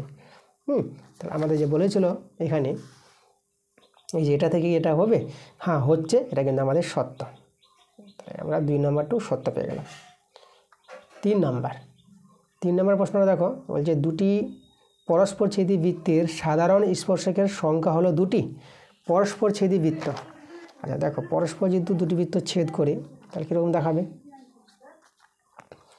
এই যে আমি দেখো দেখাচ্ছি তোমাদের, এই যে একটা বৃত্ত আর এইভাবে একটা বৃত্ত, এইভাবে ছবিটা হবে, এইভাবে দুটি বৃত্ত পরস্পর ছেদ করেছে, তাহলে তাদের যে সাধারণ স্পর্শকের সংখ্যা দেখো তো আমরা কটা পাবো। দেখো সাধারণ স্পর্শক বলতে এমন একটা স্পর্শক সরলরেখা যে দুটো বৃত্তকে স্পর্শ করে যাবে, টাচ করে যাবে। তা দেখো এইভাবে আমি এই যে দেখো করো, এইদিকে একটা স্পর্শক পাবো, এই যে এখানে টাচ করেছে এখানে টাচ করেছে সাধারণ স্পর্শক, আর এইদিকে একটা পাবো, দেখো এইভাবে টাচ করে চলে যাবে। এই যে একমাত্র এই যে দুটি পাবো, এই একটা স্পর্শক আর এই একটা স্পর্শক, মানে দুটি বৃত্তকে স্পর্শ করে যাবে। তাহলে আমরা দেখো তো কোটি সাধারণ স্পর্শক পেয়ে গেলাম, 2টি পেয়ে গেলাম না। এখানে কিন্তু প্রশ্নে আমাদের বলেছিল 2টি সাধারণ স্পর্শক পাওয়া যাবে দুটি বৃত্ত যদি পরস্পর ছেদ করি, তো এখানে কিন্তু কথাটা সত্যই বলেছে, তো এটা আমাদের হয়ে যাবে অ্যান্সারটা সত্য। আচ্ছা, এবার 4 প্রশ্নটা বলছে দেখো সূর্যের উন্নতি কোণ 30 ডিগ্রি হলে কোনো দণ্ডের ছায়ার দৈর্ঘ্য দণ্ডের দৈর্ঘ্যের চেয়ে বড় হবে। আচ্ছা, আমরা চলো চেক করি, যদি বড় হয় তো সত্য, না হলে মিথ্যা। আচ্ছা দেখো তো এখানে এই যে দেখো এই যে উন্নতি কোণটা যে 30 ডিগ্রি বলেছে, তাহলে ছবিটা আমাদের কীরকম দেখাবে, ছবিটাকে আমরা এভাবে দেখাতে পারবো, এই যে আমাদের লম্বটা একটু ছোটো হবে, ভূমিটা কিন্তু বড় হয়ে যাবে। কোণটা যেহেতু ছোট আছে, ছোটো কোণ এই যে 30 ডিগ্রি, এটা হচ্ছে আমাদের 30 ডিগ্রি, তাই না? দেখো কোণটাকে যদি বড় করতে চাও তাহলে আমাদের এই যে দেখো এটা আমাদের এটা ভূমিটা কিন্তু ছোট হয়ে যাবে, এখানে দাঁড়িয়ে যাবে। তাহলে কোণ যখন ছোট হবে তাহলে এই ভূমিটা বড় হবে। তাহলে এখানে লক্ষ্য করো, এটা হচ্ছে আমাদের এই যে দেখো এটা হচ্ছে দণ্ড, এই যে এটা যদি বলি এবিটা, এই যে এবিটা হচ্ছে আমাদের কিন্তু দণ্ড, আর এটা সি নাম দিয়ে দিলাম। আর বিসিটা এটা হচ্ছে আমাদের ছায়ার দৈর্ঘ্য, বিসি হচ্ছে আমাদের ছায়ার দৈর্ঘ্য। তাহলে এই হলো দণ্ড আর এই হলো আমাদের ছায়ার দৈর্ঘ্য। তাহলে এখানে কি বলেছিল যে কোনো দণ্ডের ছায়ার দৈর্ঘ্য, এই যে ছায়ার দৈর্ঘ্য বিসিটা দণ্ডের দৈর্ঘ্যের চেয়ে বড়, দণ্ডের দৈর্ঘ্য মানে এখানে বিসিটা দেখো তো বড় আছে, কার চেয়ে? এবির চেয়ে বড় আছে। এই দেখো বিসিটা এবির চেয়ে বড় আছে, তাহলে এখানে কথাটা সত্য বলেছে, তাই না? আচ্ছা আমি আরেকভাবে তোমাদের এটা উদাহরণ দেখাচ্ছি। দেখো কোণটা যখন 30 ডিগ্রি, দেখো তাই যে লম্ব বাই ভূমি যেহেতু বলি আমরা, লম্ব হচ্ছে এবি, দেখো এখানে দেখো লম্ব আমাদের এবি, এই যে 30 ডিগ্রি কোণের সাপেক্ষে বিসিটাকে ভূমি বলতে পারবো। কোণ সাপেক্ষে ভূমি, যে কোণ সংলগ্ন বাহুটাকে ভূমি বলা হয়, বিসি ভূমি, তাই এবিটা লম্ব। আর এসি তো সবসময় অতিভুজ, তির্যক বাহু অতিভুজ হয়। তা দেখো এই যে লম্ব বাই ভূমি, লম্ব বাই ভূমি আমরা কি জানি? ট্যান জানি, তাই না? ট্যান, লম্ব আর ভূমির এই দুটি বাহুর অনুপাতকেই বলা হয় ট্যান। ট্যান 30 ডিগ্রি কোণের সাপেক্ষে, তাহলে ট্যান 30 ডিগ্রি। তাহলে এখানে দেখো আমাদের এই যে মানগুলো হবে না, তার কত কত মান হবে, যে এটা আমাদের এই দিকে সমান দাঁড়াবে। তাহলে এখানে এবির মানটা আমরা 1 ধরে নিলাম, আর বিসির মানটা আমরা √3 নিয়ে নিলাম, ঠিক আছে? এই যে দেখো, তাহলে এদিকে আমাদের ট্যান 30 ডিগ্রি কেন নিলাম বলো তো? কারণ দেখো এই যে তোমাদের এটা বলে দিচ্ছে, তার আচ্ছা আরেকটা আমি দেখাই, এই জায়গাটা বাদ দিয়ে দিচ্ছি। আমাদের যেটা ছিল A B B C, A B by B C লম্ব বাই ভূমি। আচ্ছা ট্যান 30 ডিগ্রির মানটি আমরা বসিয়ে দিই। ট্যান 30 ডিগ্রির মানটা আমরা জানি 1/√3। দেখো তাহলে এবিটা হয়ে গেল 1 আর বিসিটা হয়ে গেল √3। তাহলে এই যে দেখো এই যে এখানে এবিটা, তাই না? এই যে এবিটা আমরা পেয়ে গেলাম 1 আর বিসি পেয়ে গেলাম √3।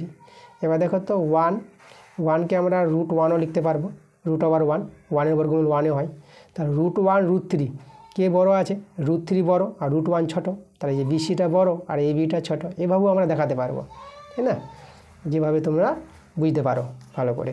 তা আমরা বুঝতে পারছি যে এইভাবে যদি কোণটা 30 ডিগ্রি হয়, সূর্যের উন্নতির কোণ 30 ডিগ্রি হলে পরে, তাহলে এই যে দণ্ডের ছায়ার দৈর্ঘ্যটা কিন্তু বড় হবে। এখানে যেটা কথা বলেছিল, এই যে সূর্যের উন্নতির কোণ 30 ডিগ্রি হলে কোনো দণ্ডের ছায়ার দৈর্ঘ্য দণ্ডের দৈর্ঘ্যের চেয়ে বড় হয়। হ্যাঁ, এখানে কিন্তু বড় পেয়েছি, দণ্ডের ছায়ার দৈর্ঘ্যটা দণ্ডের দৈর্ঘ্যের চেয়ে বড় আমরা পেয়েছি এখানে। তো এখানে কিন্তু আমরা সত্য পেয়ে গেলাম। দেখো 4 নম্বরটাও সত্য। 5 নম্বর, দেখো 5 নম্বরটা বলেছে একটি শঙ্কুর তির্যক উচ্চতা 10% বাড়ানো হলো, ব্যাসার্ধ যদি স্থির রাখা হয় তবে বক্রতলের ক্ষেত্রফল 10% বৃদ্ধি পাবে। আচ্ছা দেখো শঙ্কু, তো আমরা এখানে একটা শঙ্কুর ছবি তৈরি করি। দেখো শঙ্কুর অঙ্ক বুঝতে গেলে শঙ্কুর ছবিটা দিয়ে ভালো বুঝতে পারবা। তাহলে এই যে আমাদের দেখো শঙ্কুর ভূমিটা এইভাবে আমরা তৈরি করে দিলাম, আর এটা শঙ্কুর ব্যাস, এইভাবে শঙ্কুর উচ্চতা, ছবিটা একটু বেঁকে গেছে। আচ্ছা এটা আমাদের ও বিন্দু নিলাম, এটা এ বিন্দু নিয়ে নিলাম, এটা বি বিন্দু নিয়ে নিলাম। আচ্ছা এই যে ওবিটা ব্যাসার্ধ, ভূমির ব্যাসার্ধ আর এটা হচ্ছে এই যে এটা হচ্ছে আমাদের শঙ্কুর উচ্চতা, আর বিটা হচ্ছে শঙ্কুর তির্যক উচ্চতা। ওকে, তাহলে দেখো এখানে আমার যেটা বলেছে শঙ্কুর তির্যক উচ্চতা 10% বাড়ানো হলো, মানে এই যে এলটা বাড়াবে 10%। এভাবে যদি বাড়ানো হয় তাহলে ব্যাসার্ধ যদি স্থির থাকে, এই যে ব্যাসার্ধ 8টাকে ঠিক রাখবে, ব্যাসার্ধ বাড়াবে না, তবে বক্রতলের ক্ষেত্রফল কি 10% বৃদ্ধি পাবে? আচ্ছা তাহলে এখানে দেখো বক্রতলের ক্ষেত্রফল জানতে হবে শঙ্কুর। তো শঙ্কুর বক্রতলের ক্ষেত্রফল জানার জন্য শঙ্কুর ভূমির ব্যাসার্ধ চাই, যেটা আমরা আর এখানে ধরেছি, আর শঙ্কুর তির্যক উচ্চতা যেটা এল ধরেছি আমরা। এই ভূমির ব্যাসার্ধ আর শঙ্কুর তির্যক উচ্চতা নিয়েই কিন্তু শঙ্কুর বক্রতলের ক্ষেত্রফলটা পেয়ে যাবো। বক্রতল বলতে শঙ্কুর পার্শ্বতলটা, ভূমিটা তো আমাদের দেখো যদি বরের টপুর মনে করো, তো বরের টপুরের যে উপরের ভাগটা তলটা, তাই না, এই যে জায়গাটা, বাইরের যে পার্শ্বতলটা, সেই তলটাকে বলা হয় পার্শ্বতল বক্রতল। তাহলে সেই বক্রতল ক্ষেত্রফল শঙ্কুর বক্রতলের ক্ষেত্রফল বা পার্শ্বতলের ক্ষেত্রফল, তার সূত্রটা হবে পাই আর এল। ঠিক আছে, এই হচ্ছে আমাদের শঙ্কুর বক্রতলের ক্ষেত্রফল, যেটা আমরা পার্শ্বতলে বলবো। আচ্ছা, তাহলে এই হলো আমাদের পার্শ্বতলের ক্ষেত্রফল। আচ্ছা, এবার আমাদের যে বলেছে তির্যক উচ্চতার 10% বাড়াবে, তাহলে তির্যক উচ্চতা দেখো কত হয়ে যাবে। তাহলে আমাদের আগে তো তির্যক উচ্চতা ছিল এল, এর সঙ্গে বাড়াবে এল এর 10%, মানে 10/100। তা দেখি কত হচ্ছে এখন তির্যক উচ্চতা। এল ছিল আগে, আর আমাদের বাড়ছে, এটা কাটাকাটি করে দিলাম। তাহলে আমরা দেখো L/10, একে ভগ্নাংশ যোগ করে নাও। এটা দেখো এদিকে 10L, এদিকে এল পাবা, মানে 11L হয়ে যাবে, 11L আর নিচে 10। তা এখন কিন্তু তির্যক উচ্চতা দাঁড়িয়ে গেল এই যে, তির্যক উচ্চতা চেঞ্জ হয়ে গেল, আর ভূমির ব্যাসার্ধ কিন্তু ওটাই রাখবে, স্থির, 8টা আরই থাকবে। তাহলে এবার তো দেখো তো, তাহলে ভূমির ব্যাসার্ধ আর রেখে আর তির্যক উচ্চতা হয়ে গেল আমাদের 11L/10। এই যে দেখো, তাহলে এ অনুসারে আমাদের বক্রতলের ক্ষেত্রফল কত হবে? তাহলে বক্রতলের ক্ষেত্রফল হবে আমাদের পাই r² এল হচ্ছে আমাদের 11L/10। এখন এলটা চেঞ্জ হয়ে গেছে তির্যক উচ্চতা। তাহলে এটা যদি আমরা আগের আকারে রাখতে চাই, এই আকারে, তাহলে আমরা করব কি, এই যে 11/10টা সামনে নিয়ে চলে আসলাম, আর পাই r² এল এভাবে রেখে দিলাম। তো এটা দেখো 11/10 মানে একের চেয়ে বড়ো আছে, মানে আগের চেয়ে আমাদের কি বেড়েছে পার্শ্বতলের ক্ষেত্রফল। তা তির্যক উচ্চতা যদি বাড়ানো হয়, তাহলে পার্শ্বতলের বা বক্রতলের ক্ষেত্রফলটাও বেড়ে যাবে। আচ্ছা, কতটা বাড়বে সেটাই কিন্তু আমাদের জানতে চেয়েছে। বক্রতলের ক্ষেত্রফল কি 10% বৃদ্ধি পাবে? তো শতকরা বৃদ্ধিটা যদি 10% হয় তো সত্য, না হলে মিথ্যা। তো আচ্ছা, আগে কতটা বাড়ছে দেখো, তো এখন যে বেড়েছে, এই যে আমাদের এখন হয়েছে এই যে এটা, আর আগে ছিল কতটা, আগে ছিল এই যে পাই আর এল। তাহলে এখন থেকে আগেরটা বিয়োগ করলেই কতটা বৃদ্ধি পেয়েছে ক্ষেত্রফল তা আমরা পেয়ে যাব। আচ্ছা, এখন দেখো আমরা এটা কিভাবে করব। আচ্ছা, এটা ভগ্নাংশে যোগ করে নাও, যে 10 লসাগু 11 পাই r² এল মাইনাস এটা 10 দিয়ে গুণ হয়ে যাবে, 10 পাই আর এল। এটা যদি বিয়োগ করো, তাই যে 11 থেকে 10 বিয়োগ, তাহলে এখানে তোমরা পেয়ে যাবা পাই r² এল, তাই না, একটা হয়ে গেল, আর নিচে 10। দেখো, তাহলে এই যে আমাদের দেখো, তো এতটা বক্রতলের ক্ষেত্রফল বৃদ্ধি পাচ্ছে শঙ্কুর। যখন আমাদের তির্যক উচ্চতা 10% বৃদ্ধি করবে, তখন তার বক্রতলের ক্ষেত্রফল এতটা বৃদ্ধি পাচ্ছে। এবার শতকরা কতটা বৃদ্ধি পাচ্ছে সেটাই আমাদের দেখাতে হবে। দেখো, শতকরা পাওয়ার জন্য নিয়মটা কি, যতটা বৃদ্ধি পাবে, এই যে এতটা বৃদ্ধি পেয়েছে না, তার কী থেকে বৃদ্ধি পেয়েছে, আগে ছিল আমাদের পাই আর এল, সেটাকে নিচে দিয়ে দিবা, এটা হচ্ছে মেন টান, ঠিক আছে, এটা মেন টান দিয়ে দিলাম, এই যে মেন রেখা, এতটা বৃদ্ধি পেয়েছে। আর বৃদ্ধি পেয়েছে কী থেকে, আগে ছিল পাই আর এল, আর গুণ 100, এই যে এইভাবে আমরা পেয়ে যাব কতটা শতকরার বৃদ্ধি পেল। এটাকে আমাদের সরল করে দেখো, আমরা দেখব যে কত আসছে। যদি 10% হয় তাহলে সত্য, না হলে মিথ্যা। তাহলে এখানে লক্ষ্য করো, এটাকে যদি আমরা সরল করি, দেখো এটা আমাদের করার বুদ্ধি, দেখো এটা তো ভগ্নাংশ আছে উপরেরটা, পাই r² এল নিচে 10, আর যে নিচেরটা যেটা আছে এটাকে উল্টে দেবো, 1/পাই আর এল হয়ে যাবে এটা। আচ্ছা, এখানে আমাদের একটা ভুল হয়েছে। ভুলটা হয়েছে, এখানে আমরা r² দিয়ে দিয়েছিলাম, এটা r² হবে না, এই জায়গাটা, এটা r² হবে না, পাই আর এল হবে। হ্যাঁ, এই জায়গাটা আমাদের একটু ভুল হয়ে গেছে, এখানে আমাদের হয়ে গেছে এই যে r² হয়ে গেছে, পাই আর এল হবে, খেয়াল রাখবো। এখানে আমাদের একটা মিস্টেক হয়েছে। তো যাই হোক, তাহলে এটা আমাদের পাই আর এল আছে। হ্যাঁ, তাহলে এখানেও পাই আর এল, আর এই যে পাই আর এল, তাহলে এটা আমাদের কী হবে, কেটে যাবে এই জায়গাটা। এটা যদি আমাদের কেটে যায়, তাহলে দেখো তো, আর এখানে কিন্তু গুণিত 100 ছিল, তাহলে এখানে একটা শূন্য কেটে দিলাম, তাহলে আমাদের দেখো শুধু 10 বেঁচেছে, মানে 10%। তাহলে এই যে দেখো, শতকরা বৃদ্ধি কিন্তু যে বক্রতলের ক্ষেত্রফল 10%ই পাওয়া যাচ্ছে, এটাও তো আমরা সত্য পেয়ে গেলাম। তাহলে আমরা কিন্তু দেখো, এই যে 1 নাম্বারটা কিন্তু আমরা কিন্তু সত্য পেয়ে গেলাম, তাই এখানে লিখে দেবো সত্য, অ্যান্সারটা এটাও সত্য। এবার চলে যাবো 6 নাম্বার। আচ্ছা, 6 নাম্বারটা দেখো কী বলছি, বৃহত্তর সূচক ক্রমযৌগিক পরিসংখ্যা তালিকায় প্রথম শ্রেণীটির ক্রমযৌগিক পরিসংখ্যা এবং পরিসংখ্যাসমূহের সমষ্টি অসমান হয়। আচ্ছা দেখো এখানে আমাদের দেখতে হবে, তোমাদের এটা আমি আচ্ছা অসমান তো হবে না, এটা সমান হবে। কী করে সমান হবে তাই আমি তোমাদের বই থেকে দেখাচ্ছি। তোমরা বইতে চলে যাবা, পেজ নাম্বার এই যে 351 পাতায় চলে যাও। এই যে দেখো আমাদের যেটা বলেছে 351-52, এই যে বৃহত্তর সূচক যেটা আছে দেখো, এটা 352 পাতায় আছে, বৃহত্তর সূচক ক্রমযৌগিক পরিসংখ্যা। যে দেখো আমাদের এই যে প্রথম যে আছে এখানে বলে দিয়েছে না, কি বলেছে আমাদের প্রথম শ্রেণীটির ক্রমযৌগিক পরিসংখ্যা। তাহলে প্রথম শ্রেণীটির ক্রমযৌগিক পরিসংখ্যা কত পেয়েছি? 50। এই 50টা বলেছে দেখো, এই যে 50টা হবে এই যে পরিসংখ্যা সমূহের সমষ্টির অসমান হবে, অসমান হবে না, সমান হবে। দেখো কী করে সমান হবে, দেখো এই যে আমাদের এটা তৈরি হয়েছে এই ছক থেকে তৈরি হয়েছে। এই যে দেখো এই যে আমাদের দেওয়া আছে ছকটা, এই যে ছকটা, এই ছকটা থেকে ওটা তৈরি হয়েছে। দেখো এই যে এখানে দেখো যে এদের যোগ করো, তো এই যে পরিসংখ্যাগুলো আছে তো এখানে যোগ করো 50 পেয়ে যাবে। এই যে এদের বলেছে এদের যোগফলের সঙ্গে কি সমান হবে সেই পরিসংখ্যাটা? তো 4 আর 6 এদিকে 10, 10 20, 20 এইদিকে 14, 6 20, 20 40, 40 এইদিকে 6 আর 4 10, 40 আর 10-এ 50। তো এদের যোগফলটা দেখো 50-এ পেয়ে যাচ্ছে। তা আমাদের হচ্ছে কথাটা সমানই আসছে এটা। এই যে প্রথম শ্রেণীটির ক্রমযৌগিক পরিসংখ্যা এবং পরিসংখ্যা সমূহের সমষ্টি যেটা দেখালাম তোমাদের 50, দুটোই কিন্তু 50 আসছে। তাহলে এটা সমান আসে, অসমান বলেছে, তাহলে অসমান বলেছে বলে আমাদের অ্যান্সারটা এখানে হয়ে যাবে মিথ্যা। আচ্ছা হয়ে গেছে আমাদের সত্য মিথ্যা অঙ্কগুলো। এবার আমরা চলে যাব 4 নম্বর প্রশ্নে। আচ্ছা তাহলে এখানে দেখো 4-এর 1 নম্বর প্রশ্নটা আমাদের কি বলছে, বার্ষিক 6.1/4% হারে মানে হার সরল সুদে কিছু টাকা বলতে এখানে আসলটা বলে দেয়নি, আসলটা আমরা x টাকা ধরে নিব, কিছু টাকা কত বছরে দ্বিগুণ হবে। আচ্ছা দেখো কত বছরে দ্বিগুণ হবে, তা আমরা কিছু টাকা আসলটাকে আমরা x টাকা নিয়ে নেব। তা আমরা এখানে ধরে নিব, এই যে দেখো তোমাদের আমি দেখাচ্ছি যে আমরা এখানে ধরে নিচ্ছি যে আসলটা হচ্ছে x টাকা। এই যে x টাকা কত বছরে? t বছরে দ্বিগুণ হবে, t বছরে দ্বিগুণ হবে।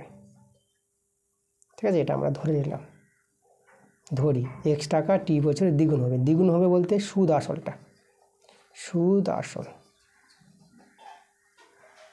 এই x টাকা দ্বিগুণ হবে মানে 2x টাকা হয়ে যাবে, সুদ আসলটা হয়ে যাবে 2x টাকা। তা দেখো আসল x টাকা আর সুদ আসল 2x টাকা, তাহলে আসল আর সুদ আসল জানা থাকলে আমরা কিন্তু সুদ পেয়ে যাব। এই যে সুদ আসল থেকে আসলটা বাদ দিয়ে তা সুদ হয়ে গেল আমাদের x টাকা। এখন আমাদের সূত্র জানি আমরা I = PTR/100। চলো আমরা এখানে বসিয়ে দেবো। দেখো এখানে আমাদের এই যে যেটা হচ্ছে p আসল হচ্ছে x টাকা, আর t সময় t বছর ধরেছি, t এর মানটাই বের হবে। আর এই যে আরটা সুদের হার যেটা দেওয়া আছে আমাদের প্রশ্নে, দেখা যাচ্ছে বার্ষিক সুদের হার এই যে 6.1/4, এটাকে যে সরল করে নিই 6 4 24, 25/4, তো এটা হবে আমাদের 25/4। পার্সেন্টেজ বলতে 1/100 দিয়ে দিলাম। ওকে আচ্ছা, আর এইদিকে আমাদের দেখো x ছিল, এই যে আইটা আমাদের সুদ যেটা x পেয়েছি, তাহলে I = x বসিয়ে দিলাম। এই x কেটে যাবে, আর এখানে এই যে 25/400, এদিকে তো 1 দাঁড়িয়ে গেল, আর এখানে t ইন্টু এটা 1, এই 4 4 16, এটা আমরা 16 পেয়ে গেলাম। তাহলে এখান থেকে যে বর্গগুণ করো তার t এর মানটা কত পেয়ে যাবে? 16। তাহলে দেখো এই যে 16 বছরে অ্যান্সারটা হবে আমাদের 16 বছরে দ্বিগুণ হবে। তাহলে কত বছরে দ্বিগুণ হবে, যে কত জায়গায় হবে 16 বছরে। এবার আমরা চলে যাব 4-এর 2 নম্বর প্রশ্নে। এখানে বলছে দেখো চক্রবৃদ্ধি সুদের হার 5% হলে 800 টাকার 2 বছরের সুদ বের করতে বলেছে, মানে চক্রবৃদ্ধির অঙ্ক, চক্রবৃদ্ধির সুদ আমরা বের করে দেখাবো। দেখো চক্রবৃদ্ধির সুদ আমরা কী করে পাবো, তা আমাদের চক্রবৃদ্ধির সুদ তো একবারে বের হয় না, প্রথমে সমূল চক্রবৃদ্ধি বের করতে হয়। সমূল চক্রবৃদ্ধি দেখো পাওয়ার যে নিয়মটা,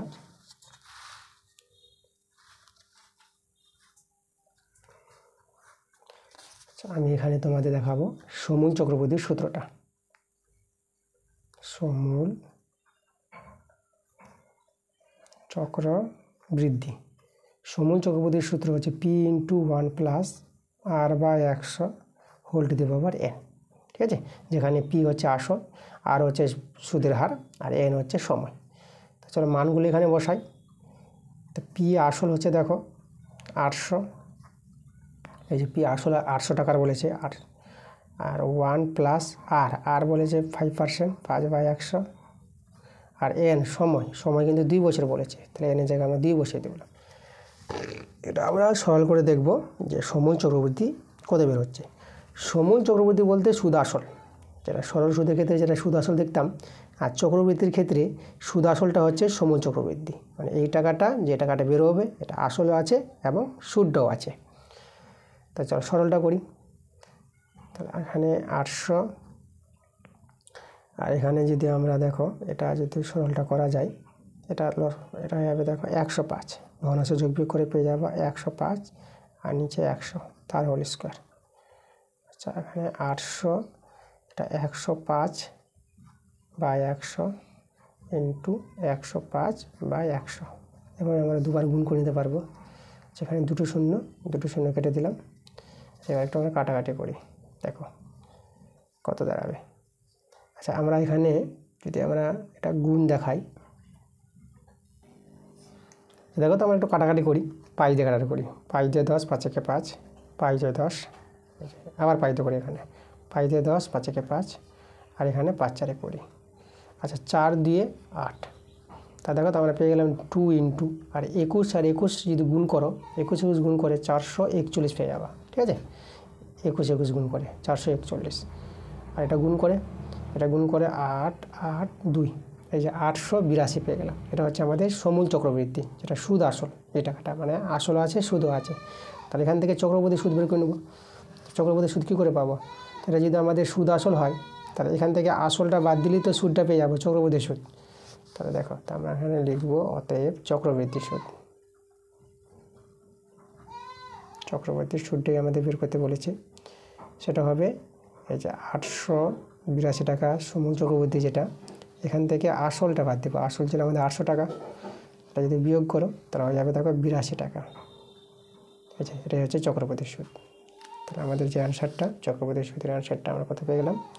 2 বছরের সুদ যেটা চক্রবৃদ্ধির সুদ 82 টাকা পেয়ে গেলাম, 82 টাকা। আচ্ছা চলে যাবো আমরা এখন 3 নম্বর প্রশ্নে। দেখো 3 নম্বর প্রশ্নটা আমাদের কী বলেছে, দুটো দ্বিঘাত সমীকরণ আছে এখানে।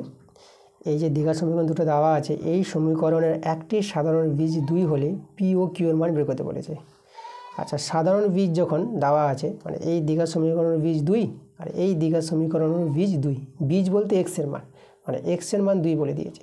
তাহলে এক্সের মান যদি 2 বলে দেয়, তাহলে এক্সের জায়গায় 2 বসিয়ে দেখো তো এখান থেকে পি এর মানটা পেয়ে যাবো।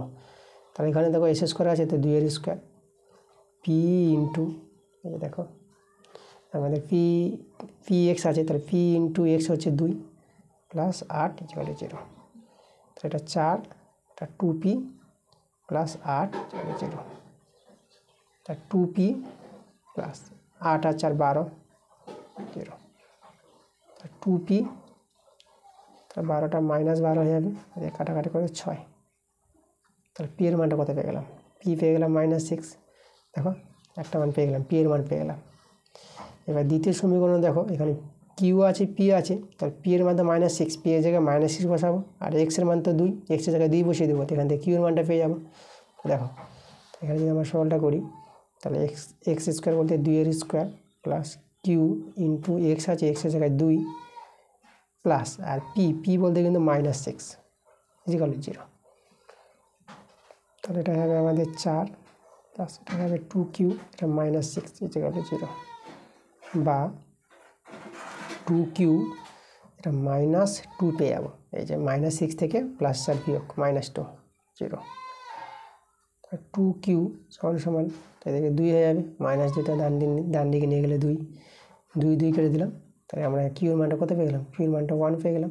দেখো পি এর মান হচ্ছে -6, এই যে আমাদের পি এর মান -6 আর কিউ এর মান 1, এটাই আমাদের অ্যান্সার। আচ্ছা 4 নম্বর প্রশ্ন। 4 নম্বর প্রশ্নটা এক্স এর মান দেওয়া আছে, তাহলে এখান থেকে এই যে রাশিটা আছে এক্স দিয়ে, এই রাশিটার মান বের করতে বলেছে। আচ্ছা প্রথমে রাশিটাকে আমরা নিয়ে সরল করব। দেখো আমরা যদি সরলটা দেখাই,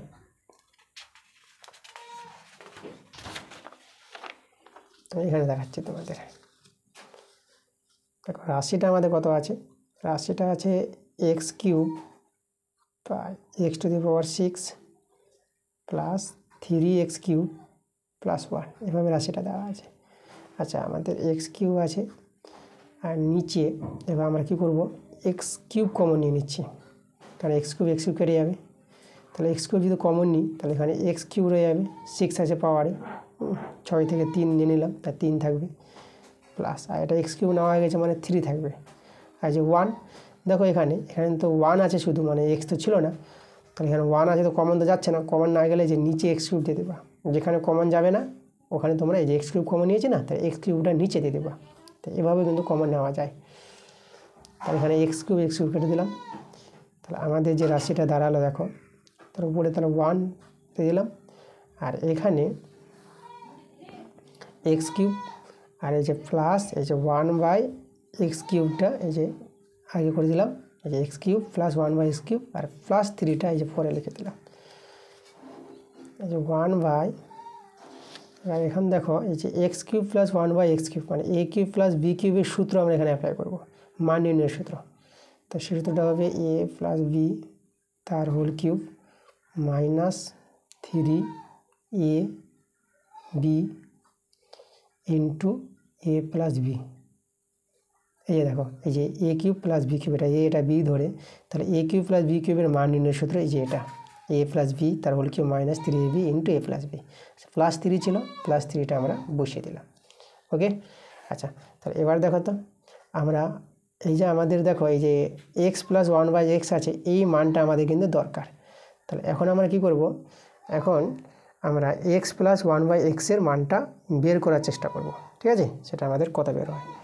তাহলে দেখো তো আমরা তোমাদের দেখাচ্ছি, আমি এখানে দেখাই মানটা বের করা এই জায়গায়। তাহলে আমাদের যে ছিল মানটা দেখো x এর মানটা কত ছিল, x এর মানটা আছে এই যে 7 প্লাস 4√3। আমি এখানে লিখে দিই যে x আমার সমান আছে 7 প্লাস 4√3। তাহলে এখানে যদি বলি 1/x কত, ঠিক আছে, তাহলে 1/x হবে, এটা 1 করে নেব, এই যে 7 প্লাস 4√3। আচ্ছা এখানে আমরা হর কোঅর্ডিনেশন করব, এটা কত হয়, হর কোঅর্ডিনেশন বলতে মানে যেটা হরে থাকবে, এই যে দেখো 7 প্লাস 4√3, তা দেখো আমরা 7 মাইনাস 4√3 দিয়ে গুণ করব। তাহলে আমরা যদি হরে গুণ করি তাহলে লবও করতে হবে, তো লবে তো 1 ছিল, তাহলে এখানে শুধু হয়ে যাবে 7 মাইনাস 4√3। তো এইভাবে করা হয় হর কোঅর্ডিনেশন, এটাকে হর কোঅর্ডিনেশন বলা হয়। আচ্ছা তাহলে দেখো এখানে আমরা মানটা যে বসাবো, উপরে 7 মাইনাস 4√3, আর এটা a স্কোয়ার মানে b স্কোয়ার সূত্র, a plus b into a minus b, তাহলে এটা 7 স্কোয়ার মাইনাস এই যে 4√3 তার স্কোয়ার, তাহলে উপরে 7 মাইনাস 4√3 আর নিচে 7 স্কোয়ার 49, আর এটা দেখো এটা 4 স্কোয়ার এটা 16, আর √3 স্কোয়ার এটা 3, 7 মাইনাস 4√3 49 মাইনাস 16 3 48। ওকে, 7 মাইনাস 4√3 আর 49 থেকে 48 হয়ে গেলে 1, তাহলে আমরা কত পেয়ে গেলাম, আমরা পেয়ে গেলাম 7 মাইনাস 4√3। এটা কিন্তু আমরা 1/x এর মানটা বের করলাম, কার মানটা বের করলাম, 1/x এর মানে এটা 7 মাইনাস 4√3। তাহলে আমাদের কি দরকার, আমাদের দরকার x প্লাস 1/x, এই মানটা দরকার। x এর মান ছিল 7 প্লাস 4√3, আর ঠিক আছে, আর 1/x এর মানটা পেলাম এটা এই যে 7 মাইনাস 4√3। এই যে একটা জায়গাটা শর্ট হয়ে গেল, তাহলে একটু বন্ধনীটা উঠিয়ে দিই, দেখো ভালো করে দেখাচ্ছি আমি, 7 প্লাস 4√3 প্লাস 7 মাইনাস 4√3। এই যে এটা হচ্ছে x এর মান, এটা হচ্ছে 1/x এর মানটা। এখানে দেখো এই যে এটার সঙ্গে এটা কেটে যাচ্ছে, তাহলে আমরা পেয়ে গেলাম দেখো 7 7 যোগ করে কত 14। এই যে দেখো তার সাথে মান পেলাম x প্লাস 1/x এর মানটা পেলাম, এই দেখো x প্লাস 1/x এর মানটা, এই মানটা কিন্তু আমাদের দরকার ছিল, তাহলে আমরা বের করে নিলাম মানটা। এবার আমরা ওই জায়গায় পুট করে দেবো, কোথায় পুট করবো, এই যে আমাদের ছিল এই জায়গাটাতে। এই মানটা আমরা দেখো 14 বের করলাম। তো চলো আমরা বসাই মানটা। তাহলে এখানে আমাদের হয়ে যাবে 14 তার হোল কিউব মাইনাস এখান থেকে এক্স কেটে যাবে, 3 ইন্টু এর মান 14। তাহলে এখানে দেখো 14 বসিয়ে দিলাম। ওকে, আচ্ছা তাহলে এবার প্লাস 3। এখন কিন্তু আমাদের সরল করতে হবে। এবার দেখো এটা করতে হবে আমাদের, এবার 14 কিউব করতে হবে। তাহলে 14 কিউব মানে কি 14 ইন্টু 14 ইন্টু 14, আমাদের 3 বার গুণ করতে হবে। দেখো 14 গুণ করে আমরা পেয়ে যাবো কত, 14 গুণ করে পেয়ে যাবো 196। 14 গুণ করে কত হবে 196, তার সঙ্গে আবার 14 গুণ, তাহলে 196 আর 14 এটা যদি গুণ করো, এটা গুণ করে পেয়ে যাবা কত, এটা গুণ করে পেয়ে যাবা 2744, এটা পাবা। আমি লিখে দিচ্ছি এখানে 2744। তাহলে 3টা 14 গুণ করে কত পেয়ে গেলাম আমরা, পেয়ে গেলাম 2744 মাইনাস এটা 14 তিনে 42, 3 4 12, 3 4, 14 তিনে 42 প্লাস 3। আচ্ছা তো এবার এটা সরল করব। সরলটা আমি তোমাদের দেখাচ্ছি। দেখো এই জায়গাটা কিন্তু সরল করে আমাদের কিন্তু অ্যান্সার চলে আসবে। উপরে তো 1। আচ্ছা এটার সঙ্গে এটা আগে যোগ করে নিই। তাহলে এখানে 2744 আর 3 যোগ করলে কত হবে 47। তাহলে 2747 মাইনাস 42। এবার এটা বিয়োগ করে নেব। আর এটা যদি বিয়োগ করো দেখো এটা পেয়ে যাবা, এই যে 47 থেকে 42 বাদ যাবে, তাই তো। তাহলে এটা হবে আমাদের কত, এটা শুধু 5 হয়ে যাবে। তাহলে এখানে হবে 2705। এই যে দেখো অ্যান্সারটা 1/2705, এটাই কিন্তু আমাদের অ্যান্সার। এই যে আমরা অ্যান্সার পেয়ে গেলাম। এই যে মানটা আমাদের বলেছিল এর মানটা, তো এর মানটা আমরা কত পেলাম 1/2705 পেলাম। ঠিক আছে, এটাই আমাদের কিন্তু অ্যান্সার। এবার আমরা চলে যাব কত নাম্বার, দেখো 4 নাম্বার চলে যাব। এই যে আমাদের দেখো 5 নাম্বারে চলে যাব। দেখো 5 নম্বর প্রশ্নটা কী বলেছে, একটি বৃত্তের দুটি যে এ বি ও এসি পরস্পর লম্ব, A B 8 semi O AC 6 semi. তাহলে বৃত্তটির ব্যাসার্ধের দৈর্ঘ্য বের করতে বলেছে। তাহলে দেখো তো এখানে আমাদের বৃত্তটির ব্যাসার্ধ আমরা এভাবে বের করে নিতে পারবো। ছবিটা আগে তৈরি করে দেখো প্রশ্নটা কী বলছে। প্রশ্ন ভালো করে বুঝতে গেলে এই জ্যামিতির অঙ্কগুলোর ছবি আগে চাই। ছবি যদি তোমরা প্রশ্ন থেকে তৈরি করে নাও তাহলে কিন্তু উত্তর করা সহজ হয়ে যাবে। তাহলে আমাদের একটি বৃত্তের কথা বলেছে, আমি একটা এই যে বৃত্ত টেনে নেব। তাহলে আমাদের এ বিটা বড় বলেছে আর এসি বলেছে বাহু, এ বি এবং এসি দুটো বাহু বলেছে। তাহলে এই যে আমরা এ বি নিয়ে নিলাম, এই যে এ বি, এটা এ বি নিলাম। আর এসি দেখো পরস্পর লম্ব বলেছে, আর এই যে এখান এটা আমরা এসি নিয়ে নিচ্ছি। এই যে পরস্পর লম্ব, এটা সি দিয়ে দিলাম, এ বি আর এসি। আচ্ছা তাহলে এখানে লক্ষ্য রাখো এই কোণটা যদি 90 ডিগ্রি হয় না পরস্পর লম্ব, তাহলে এই যে বিসিটা যদি আমরা টানি, এই যে বিসিটা, ঠিক আছে, এটা দেখো এটা তো আমাদের পরিবৃত্ত দাঁড়ালো। এই যে বৃত্তটা, এই যে এবিসি ত্রিভুজের, এবিসি ত্রিভুজ সমকোণী ত্রিভুজ, আর যে পরিবৃত্ত, তাহলে যে বিসিটা হবে না, এই বিসিটা কিন্তু আমাদের ব্যাস হয়ে যাবে। খুব ইম্পর্টেন্ট কথা, ব্যাস হবে। দেখো কেন ব্যাস হবে, এটা দুটো কারণ আছে। কারণ এটা যেহেতু ব্যাস, দেখো এই কোণটা যখন 90 ডিগ্রি আছে তো এটা ব্যাস হতেই হবে, কারণ ব্যাস নিয়ে অর্ধবৃত্তস্থ কোণ, এই যে বিএসি কোণটা অর্ধবৃত্তস্থ কোণ সমকোণ, এই কারণে এটা ব্যাস হবে। আর একটা কারণ আছে যে এই যে সমকোণী ত্রিভুজ আছে না, তো সমকোণী ত্রিভুজের যে অতিভুজটা হয় সে অতিভুজ বাহুর অর্ধেক বাহুটা হয়ে যাবে ব্যাসার্ধ। এই যে পরিবৃত্ত, এটা পরিবৃত্তের ব্যাসার্ধ হয়ে যাবে অতিভুজের অর্ধেক। তো অতিভুজ হচ্ছে বিসি, তো বিসি বাহুর অর্ধেকটা হবে আমাদের পরিবৃত্তের ব্যাসার্ধ। তাহলে এটা কিন্তু দেখো এই যে আমাদের সমকোণী ত্রিভুজ এটা দাঁড়াবে, আর বিসিটা আমাদের কি দাঁড়াবে, বিসিটা দাঁড়াবে ব্যাস। ঠিক আছে, এই ক্ষেত্রে এই প্রশ্ন অনুসারে যেভাবে বলেছে প্রশ্নে সে অনুযায়ী আমাদের আমাদের এই যে বিসিটা ব্যাস দাঁড়াবে। তাহলে ওবিটা হয়ে যাবে আমাদের কি ব্যাসার্ধ, বৃত্তটির ব্যাসার্ধ ওবি। তাহলে আমরা যদি বিসির মান পেয়ে যাই তাহলে আমরা ওবি পেয়ে যাব। বিসির মান কী করে পাবো, দেখো এ বি তো আমাদের প্রশ্নে 8 বলে দিয়েছে আর এসিটা বলেছে 6। তা সমকোণী ত্রিভুজের দুটো বাহু জানা আছে, তো 3 নম্বর বাহুটা পেয়ে যাবো অতিভুজ। তাহলে যে অতিভুজ বিসি, বিসি স্কোয়ার সমান এই যে ভূমি স্কোয়ার প্লাস লম্ব স্কোয়ার। তাহলে ভূমি আমরা 8 স্কোয়ার প্লাস আর লম্ব আমরা 6 স্কোয়ার ধরে নিলাম, এটা হয়ে গেল 64, এটা হয়ে গেল আমাদের 36 যোগ করে হবে 100। তাহলে বিসি স্কোয়ার যদি 100 হয় তাহলে বিসি কত হবে? তাহলে বিসি হয়ে যাবে আমাদের 100 বর্গমূল 10। দেখো 10 সেমি পেয়ে গেলাম বিসিটা। তাহলে বিসি যদি 10 সেমি হয় তাহলে ওবিটাই হচ্ছে আমাদের বৃত্তের ব্যাসার্ধ। এই যে আমাদের বৃত্তের ব্যাসার্ধ। তাহলে বৃত্তের ব্যাসার্ধ কত হবে? এই যে ব্যাস, এটা যে ব্যাসের অর্ধেক, মানে ব্যাসকে 2 দিয়ে ভাগ করে, ঠিক আছে? তো এটা হবে কত? 5 সেমি। সেমি আমরা বলতে পারবো, এখানে এককগুলো সেমি আছে। তা দেখো এই যে বৃত্তের ব্যাসার্ধ 5 সেমি হয়ে গেল, এটাই আমাদের অ্যান্সার। আচ্ছা, চলে যাবো আমরা 6 নম্বর প্রশ্নে। 6 নম্বর প্রশ্নটা বলেছে 16 সেমি ব্যাস বিশিষ্ট একটি বৃত্তের কেন্দ্র থেকে 17 সেমি দূরে অবস্থিত বহিস্থ একটি বিন্দু থেকে অঙ্কিত স্পর্শকের দৈর্ঘ্য বের করতে বলেছে। তা দেখো তো আগে আমরা কি করব, ছবিটা তৈরি করব যেভাবে প্রশ্ন বলেছি। তা দেখো আমাদের এখানে একটা বৃত্ত তৈরি করতে হবে।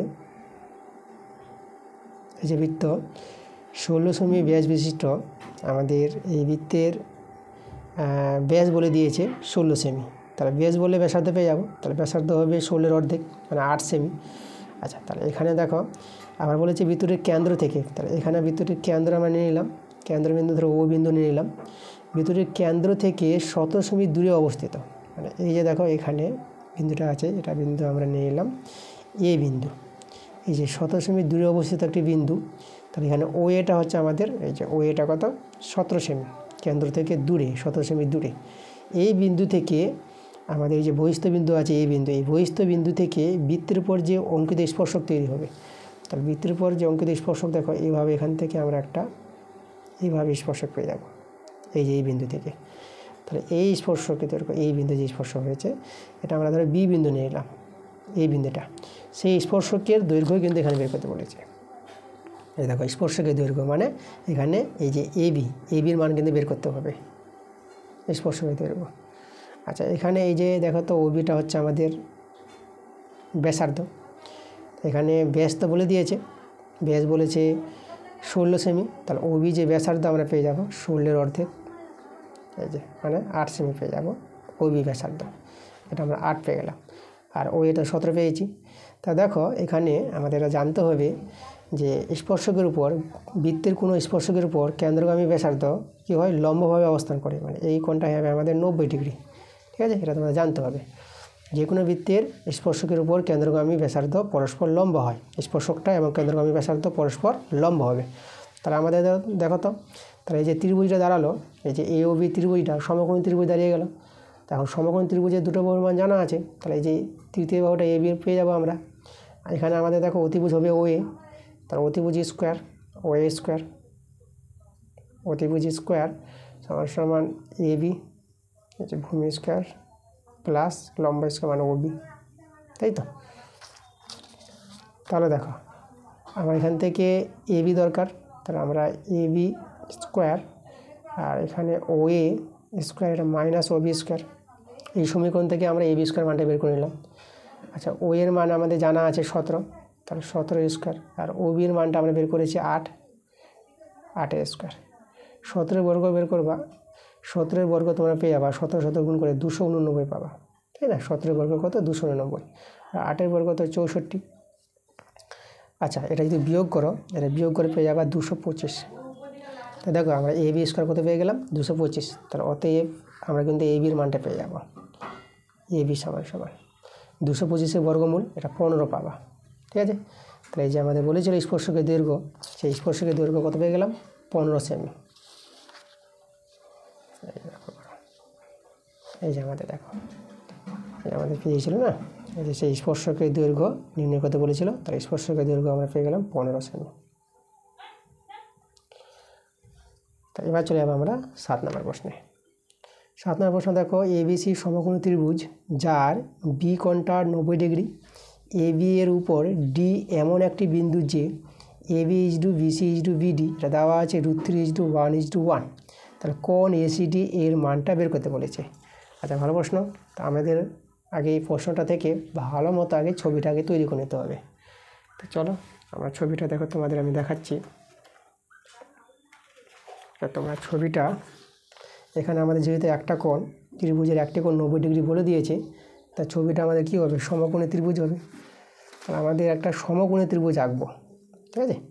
তো এই যে দেখো আমরা একটা সমকোণী ত্রিভুজ তৈরি করছি, এই যে আমাদের।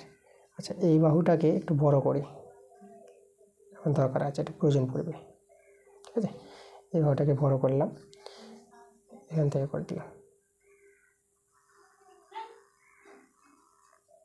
এই যে দেখো। আচ্ছা, তাহলে আমরা এখানে যে বলেছে দেখো এই যে এ বি, আচ্ছা এখানে আমরা নাম দিয়ে দেবো এটা এ বি, আর এটা আমরা সি নাম দিয়ে দিলাম। এই যে সমকোণী ত্রিভুজটা এবিসি সমকোণী ত্রিভুজ, আর এ বি বাহুর উপর ডি একটি বিন্দু বলেছে। আচ্ছা, ডি বিন্দুটা আমরা এখানে নিয়ে এলাম, এই জায়গায় ডি বিন্দুটা। কেন ডি বিন্দুটা এইভাবে নিলাম? তা দেখো আমাদের যেখানে প্রশ্ন বলে দিয়েছে এই যে এ বি, এই যে এ বি, দেখো তো এ বি হচ্ছে √3, তাই এটাকে আমরা √3x নিয়ে নিলাম। আর বিসি 1 থেকে আমরা x ধরে নেব, মানে অনুপাতকে আমরা x দিয়ে ধরে নিতে পারবো। আর বিডি দেখো 1 মানে x, তাই তো। তাহলে এখানে দেখো এই যে বিসি আর বিডি কিন্তু সমান আছে, তাহলে আমাদের এই যে বিসিটাও x আর বিডিটাও x, তেমনভাবে বিন্দুটা নিব যেন বিসির সঙ্গে বিডি সমান হয়, সেভাবে নিয়েছি কিন্তু আমি। ওকে, আচ্ছা তাহলে এখানে দেখো আমি এটা ডিসিটা যোগ করে দিচ্ছি, ডিসিটা আমরা যোগ করে দিলাম। কেন যোগ করলাম? কারণ আমাদের যেখানে কোণটা বলেছে, যেটা আমাদের বের করতে বলেছে এসিডি, দেখো এসিডিতে আমাদের ডিসিতে যোগ করতে হবে। তাহলে আমাদের কিন্তু এই কোণটা কিন্তু চেয়েছে, এই কোণের মান কত ডিগ্রি। এটা তো সমকোণ, পি কোণটা 90 ডিগ্রি, এটা হচ্ছে 90 ডিগ্রি।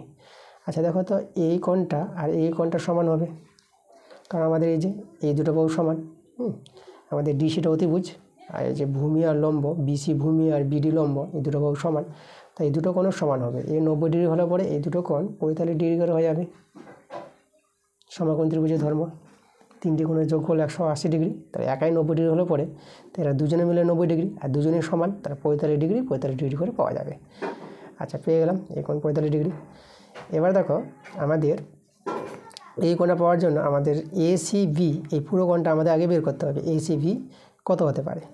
দেখো এসিবি আমরা কি করে পাবো? দেখো এসিবি পাওয়ার জন্য আমরা এই যে এসিবি কোণের সাপেক্ষে আমরা ভূমি আর লম্ব দেখাবো। তো কোণ এসিবি এর সাপেক্ষে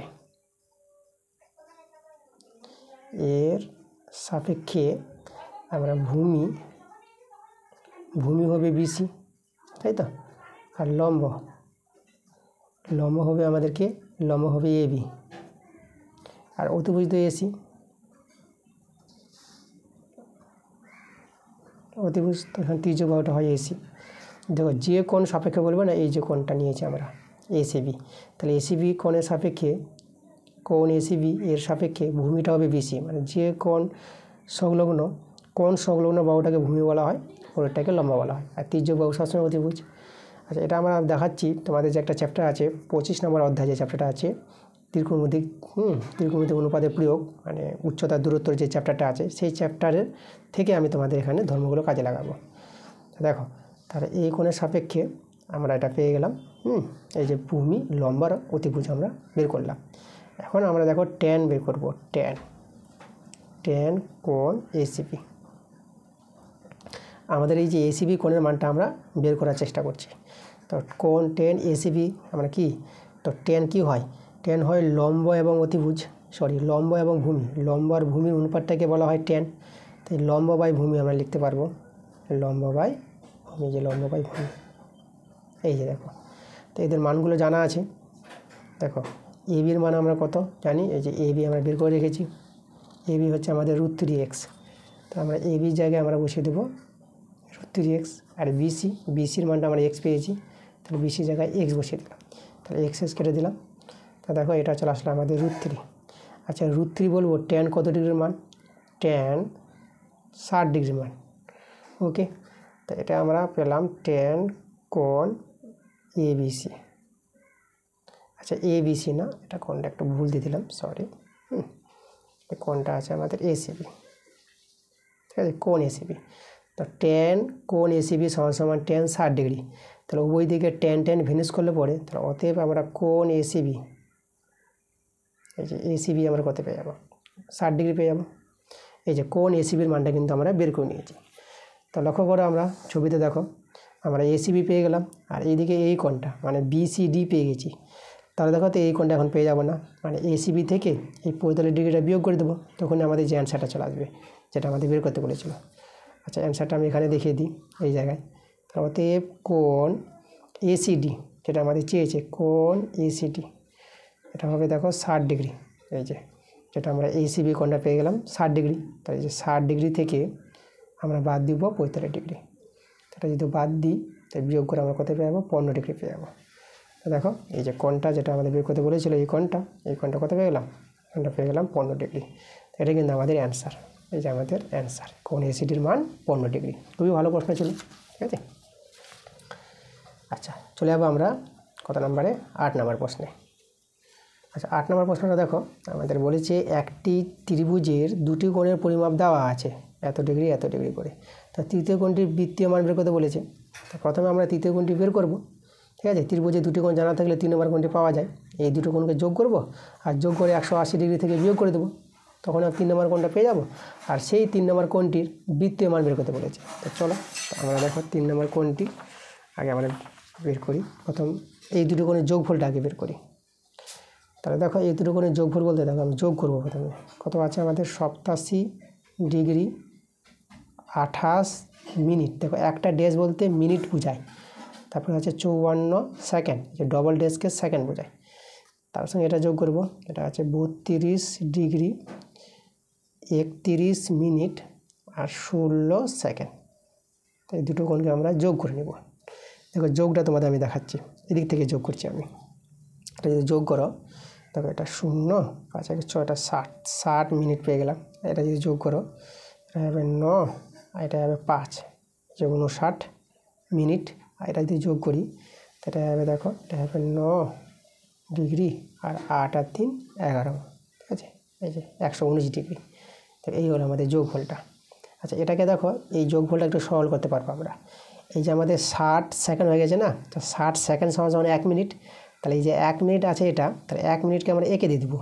তাহলে 1 মিনিট যদি এঁকে দিয়ে দিই, তো 59 মিনিট আছে। তাহলে এখানে 1 মিনিট যোগ করলে কত হয়ে যাবে, 60 মিনিট হয়ে যাবে। তাহলে 119 ডিগ্রি, তো এটাকে আমরা দেখো 60 মিনিট লিখে দিলাম। মানে 60 সেকেন্ড সমান 1 মিনিট, আর 1 মিনিট আমরা এর সঙ্গে যোগ করে দিলাম, আর সেকেন্ড লিখলাম না। তাহলে 59 মিনিটকে আমরা 60 মিনিট করে দিলাম, ঠিক আছে। এবার দেখো, আচ্ছা এবার আমাদের জানতে হবে এখানে যে 60 মিনিট সমান 1 ডিগ্রি, ঠিক আছে। এই এখানে আমরা দেখব যেহেতু 60 মিনিট সমান 1 ডিগ্রি, তো 60 মিনিট সমান যদি 1 ডিগ্রি হয়, তাই এটা আমাদের 1 ডিগ্রি মান আছে। তাহলে এই 1 ডিগ্রিটা এর সঙ্গে দিয়ে দেবো, একে যোগ দিয়ে দেবো। 119 ডিগ্রি আছে, তাহলে 119 ডিগ্রির সঙ্গে 1 ডিগ্রি যোগ, তাহলে 120 ডিগ্রি হয়ে যাবে। তো দেখো আমরা পুরো কোণটা হয়ে গেল 120 ডিগ্রি। ডিগ্রিটা একটু ছোট্ট করে দিতে হবে, এটা আমাদের ডিগ্রি, ঠিক আছে। তা পুরো যে কোণটা এই যোগফলটা কত পেয়ে গেলাম, 120 ডিগ্রি। এবার 120 ডিগ্রি, এবার তৃতীয় কোণটি আমরা বের করে নেব। তাহলে অতএব ত্রিভুজের তৃতীয় কোণ কী করে পাবো, এই যে 180 ডিগ্রি থেকে দুটো কোণের যোগফলটা পেলাম 120 ডিগ্রি, বিয়োগ করে দেবো। তো এটা যদি বিয়োগ করে এটা কত হবে আমাদের 60 ডিগ্রি। এই যে তৃতীয় কোণটি 60 ডিগ্রি, এই 60 ডিগ্রি কোণের বৃত্তীয় মান বের করতে বলেছে। বৃত্তীয় মান মানে কি, দেখো বৃত্তীয় মান হচ্ছে, দেখো 180 ডিগ্রি সমান পাই। এই যে 180 ডিগ্রিকে যদি পাই দিয়ে লেখা হয়, তখনই বলা হয় এটাকে বৃত্তীয় মান। এটা হচ্ছে ষষ্ঠিক মানে, আর এটা হচ্ছে বৃত্তীয় মানে। ডিগ্রিতে হয় ষষ্ঠিক মান, আর এবার পাই দিয়ে যদি কোণটা থাকে, তো সেটাকে বলবো আমরা বৃত্তীয় মান। তা দেখো আমাদের কনভার্ট করে নেব। 180 ডিগ্রি সমান যদি পাই হয়, তাহলে 1 ডিগ্রি সমান কত হবে, তাহলে 1 ডিগ্রি সমান হয়ে যাবে পাই বাই 180। মানে এখানে দেখো ডিগ্রি থেকে গেছে, কিন্তু এখানে ডিগ্রিটা আসবে না, 180 সংখ্যাটাই আসবে। তাহলে 1 ডিগ্রিতে হয় পাই বাই 180, তাহলে 60 ডিগ্রিতে কত হবে, তাহলে 60 ডিগ্রিতে হয়ে যাবে আমাদের পাই বাই 180 সমান 60, ঠিক আছে। তো এই যে আমাদের, তাহলে আচ্ছা এখানে যদি তোমরা ডিগ্রি দিয়ে দাও কোনো যায় আসে না, ডিগ্রিটা নামিয়ে দিলাম, তাহলে এখানেও ডিগ্রিটা দিয়ে দেবো। এই যে 180 ডিগ্রি সমান পাই, 1 ডিগ্রি সমান পাই বাই 180 ডিগ্রি, তো 60 ডিগ্রিতে কত হবে, pi by 180 degree into 60 degree. Okay, তো এটা সরল করে আমাদের দেখো চলে আসবে অ্যান্সারটা, 60 ডিগ্রির বৃত্তীয় মানটা। তাহলে এখানে 0 ডিগ্রি কেটে দিলাম, 6 3 18, তাহলে এটা মানটা আমরা কত পেয়ে গেলাম, পাই বাই 3 পেয়ে গেলাম। তাহলে 60 ডিগ্রির এই যে বৃত্তীয় মানটা 60° বৃত্তমানটা π/3, এটা কিন্তু আমাদের অ্যান্সার। এটা তো বলেছিলাম প্রশ্নে যে এই যে তৃতীয় কোণটির বৃত্তমান আমরা কত বের করলাম π/3। π/3 মানে হচ্ছে 60°, 60° বৃত্তমান π/3 আর π/3 ষষ্ঠিক মান 60°। তোমরা যে 60° পেতে যাও আবার পায়ের জায়গায় 180° বসিয়ে দেবা, কাটাকাটি করবা, দেখবা 60° চলে আসবে। তো এই ছিল আমাদের 8 নম্বর প্রশ্নটা। চলে যাবো আমরা 9 নম্বর প্রশ্নে। দেখো আমাদের প্রশ্নটা বলেছে x = দেওয়া আছে p cosec থিটা এবং y = q cot থিটা হলে এর মানটা বের করতে বলেছে। আর দেখো সহজে এটা বেরিয়ে আসবে।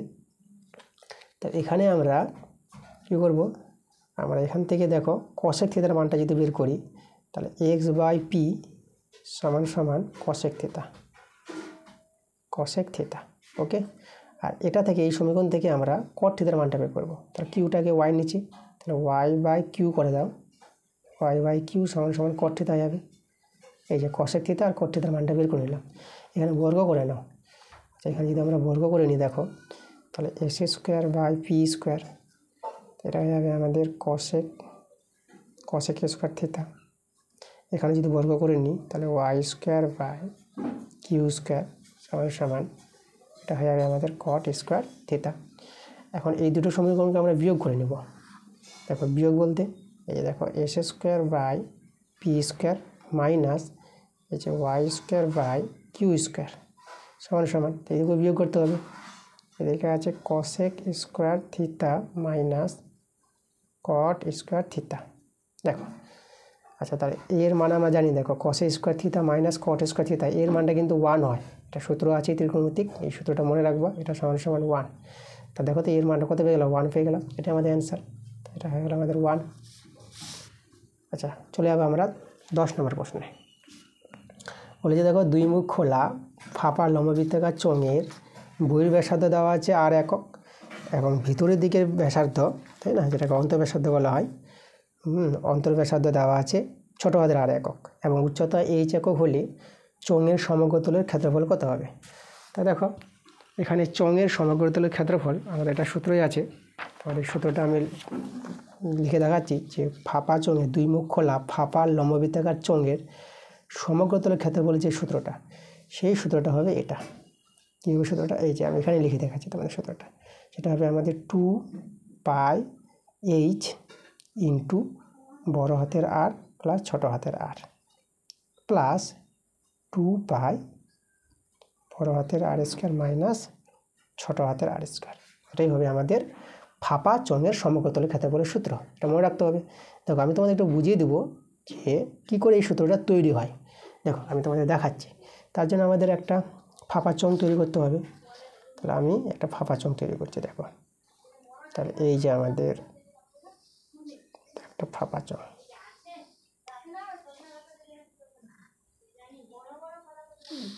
দেখতে পাচ্ছ না তোমরা, এই যে দেখো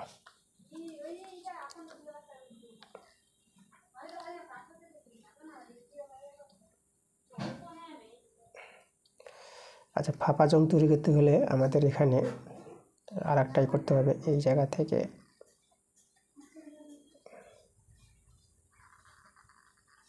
এই যে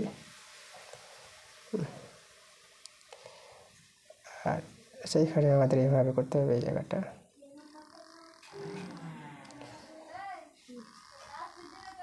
দিতে হবে।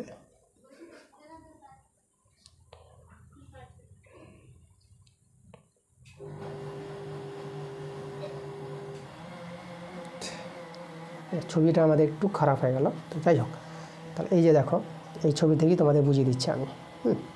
আচ্ছা দেখো বহির্ব্যাসার্ধ অন্তর্ব্যাসার্ধ কী জিনিসটা। তাহলে এই যে আমাদের একটা ব্যাসার্ধ, এই যে একটা ব্যাসার্ধ, এই যে বড় ব্যাসার্ধটা হচ্ছে বড় হাতের r, আর এই যে আমাদের ছোটো ব্যাসার্ধ হচ্ছে ছোটো হাতের r। এটা ছোটো ব্যাসার্ধ, এটা হচ্ছে অন্তর্ব্যাসার্ধ, এটা হচ্ছে বহির্ব্যাসার্ধ। তাহলে দেখো এখানে যদি বলি আমরা কি জানি, দেখো আমরা জানি চোঙের পার্শ্বতলের ক্ষেত্রফল কি জানি, 2πr/h সাধারণত এটা জানি। তো এটা যদি বলি যে ভিতরেরটা, এই যে ভিতরেরটা পার্শ্বতলের ক্ষেত্রফলটা 2πr/h, তো বাইরে তো একটা আছে, তো বাইরের পার্শ্বতলের ক্ষেত্রফল পেয়ে যাবো 2πr, আরটা বলতে এখানে বড় হাতের r দেবো, বাইরেরটা যেটা 2πr/h, h বলতে উচ্চতা, একই উচ্চতা আছে, তাহলে এদের যোগফল হবে। এবারে এই পার্শ্বতল ফাঁপা চোঙের যেটা সমগ্র তলটা, তাহলে এই যে ভিতরের পার্শ্বতলটা আর বাইরের পার্শ্বতলটা নিয়ে হচ্ছে এই দুজন মিলে। এবার দেখো উপরে এই এখানে দেখো এইখানে যেভাবে তলটি হবে একইভাবে এখানে তলটি পাওয়া যাবে। তাহলে এই যে দেখো তো এই যে আমাদের জায়গাটা ক্ষেত্রফল দরকার, এই যে জায়গাটা ক্ষেত্রফলে তৈরি হবে না। তাহলে আমাদের কি আগে বড় বৃত্তের ক্ষেত্রফল এখানে হবে। তাহলে বড় বৃত্তের ক্ষেত্রফল এটা দেখো তো পাই বড় হাতের আর স্কোয়ার, আর ছোটো বৃত্তের ক্ষেত্রফল হবে পাই ছোটো হাতের আর স্কোয়ার। তাহলে এদের যোগফল। তাই দেখো তো এটা আমরা দু জায়গায় আছে, তো এটা 2 পেয়ে যাবো না। এই যে বড় বৃত্তটা এখানেও আছে, তাহলে এই যে দু জায়গায় আছে বলে 2 দিয়ে, আর ছোটো বৃত্তটাও এখানেও আছে ছোটো বৃত্ত আর এখানেও ছোটো বৃত্ত আছে, এটাও আমরা 2 পেয়ে যাবো। ঠিক আছে, তাহলে এই জায়গাটার ক্ষেত্রফল পাওয়ার জন্য এই যে দেখো এই জায়গাটা, তাহলে আমাদের বিয়োগ করতে হবে না। এই যে 2 পাই আর স্কোয়ার, এটা থেকে 2 পাই ছোটো হাতের আর স্কোয়ার বিয়োগ করতে হবে। এটা 2 কমন নিব, পাই কমন নিব, তাহলে হবে আর স্কোয়ার মাইনাস ছোটো হাতের আর স্কোয়ার এই জায়গাটা। আর এইদিকে আমাদের ছিল এই দুটো তল, তাহলে এদের যোগফল কত হবে? এতে দুজনের যোগফল হবে, এখানে দেখো এখানে 2 পাই এইচ কমন যাবে, তাহলে এখানে বড় হাতের আর প্লাস ছোটো হাতের আর, এই যে দেখো 2 পাই আর এইচ কমন নিয়ে বড় হাতের আর ছোটো হাতের আর এদের যোগফল এটা। এবার এই যে পার্শ্বতলটা আর এই জায়গাটা যে ক্ষেত্রফলটা আছে, এই জায়গাটা ফাঁপা চোঙের, এটাতে আমাদের ধাতু আছে, এই যে দেখো এটা তো ফাঁপা এই জায়গাটা। তো এই জায়গাটার ক্ষেত্রফল হয়েছে এই যে পেলাম এই জায়গাটা প্লাস এই যে এখানেও আছে জায়গাটা, কিন্তু এখানে কিন্তু ছবিটা হয়নি ঠিকঠাক, এই জায়গাটাও আছে এখানে। তাহলে এই জায়গাটা আর এই জায়গাটা নিয়ে এই জায়গাটা, আর এই যে পার্শ্বতলটা এই যে জায়গাটা আছে পার্শ্বতল বাইরের আর বাইরের ভিতরে নিয়ে হচ্ছে এই জায়গাটা। তো দুটো জায়গা নিয়েই তো হচ্ছে আমাদের সেই ফাঁপা চোঙের সমগ্রতলের ক্ষেত্রফল, যেটা হবে আমাদের দেখো এই যে এটা আমাদের এই যে লক্ষ্য করো, এটা পেলাম 2 পাই এইচ ইন্টু বড় হাতের আর প্লাস ছোটো হাতের আর, তার সঙ্গে এটা যোগ হয়ে যাবে এই যে 2 পাই বড় হাতের আর স্কোয়ার মাইনাস ছোটো হাতের আর স্কোয়ার। এইভাবে কিন্তু আমাদের তৈরি হয়েছে ফাঁপা চোঙের সমগ্রতলের ক্ষেত্রফলের সূত্রটা, যেটা আমরা তোমাদের এই যে লিখে দেখিয়ে দিলাম। ঠিক আছে, তোমরা এটা মুখস্থ রেখে দেবা। আচ্ছা, এর পরের প্রশ্নে আমরা চলে যাব।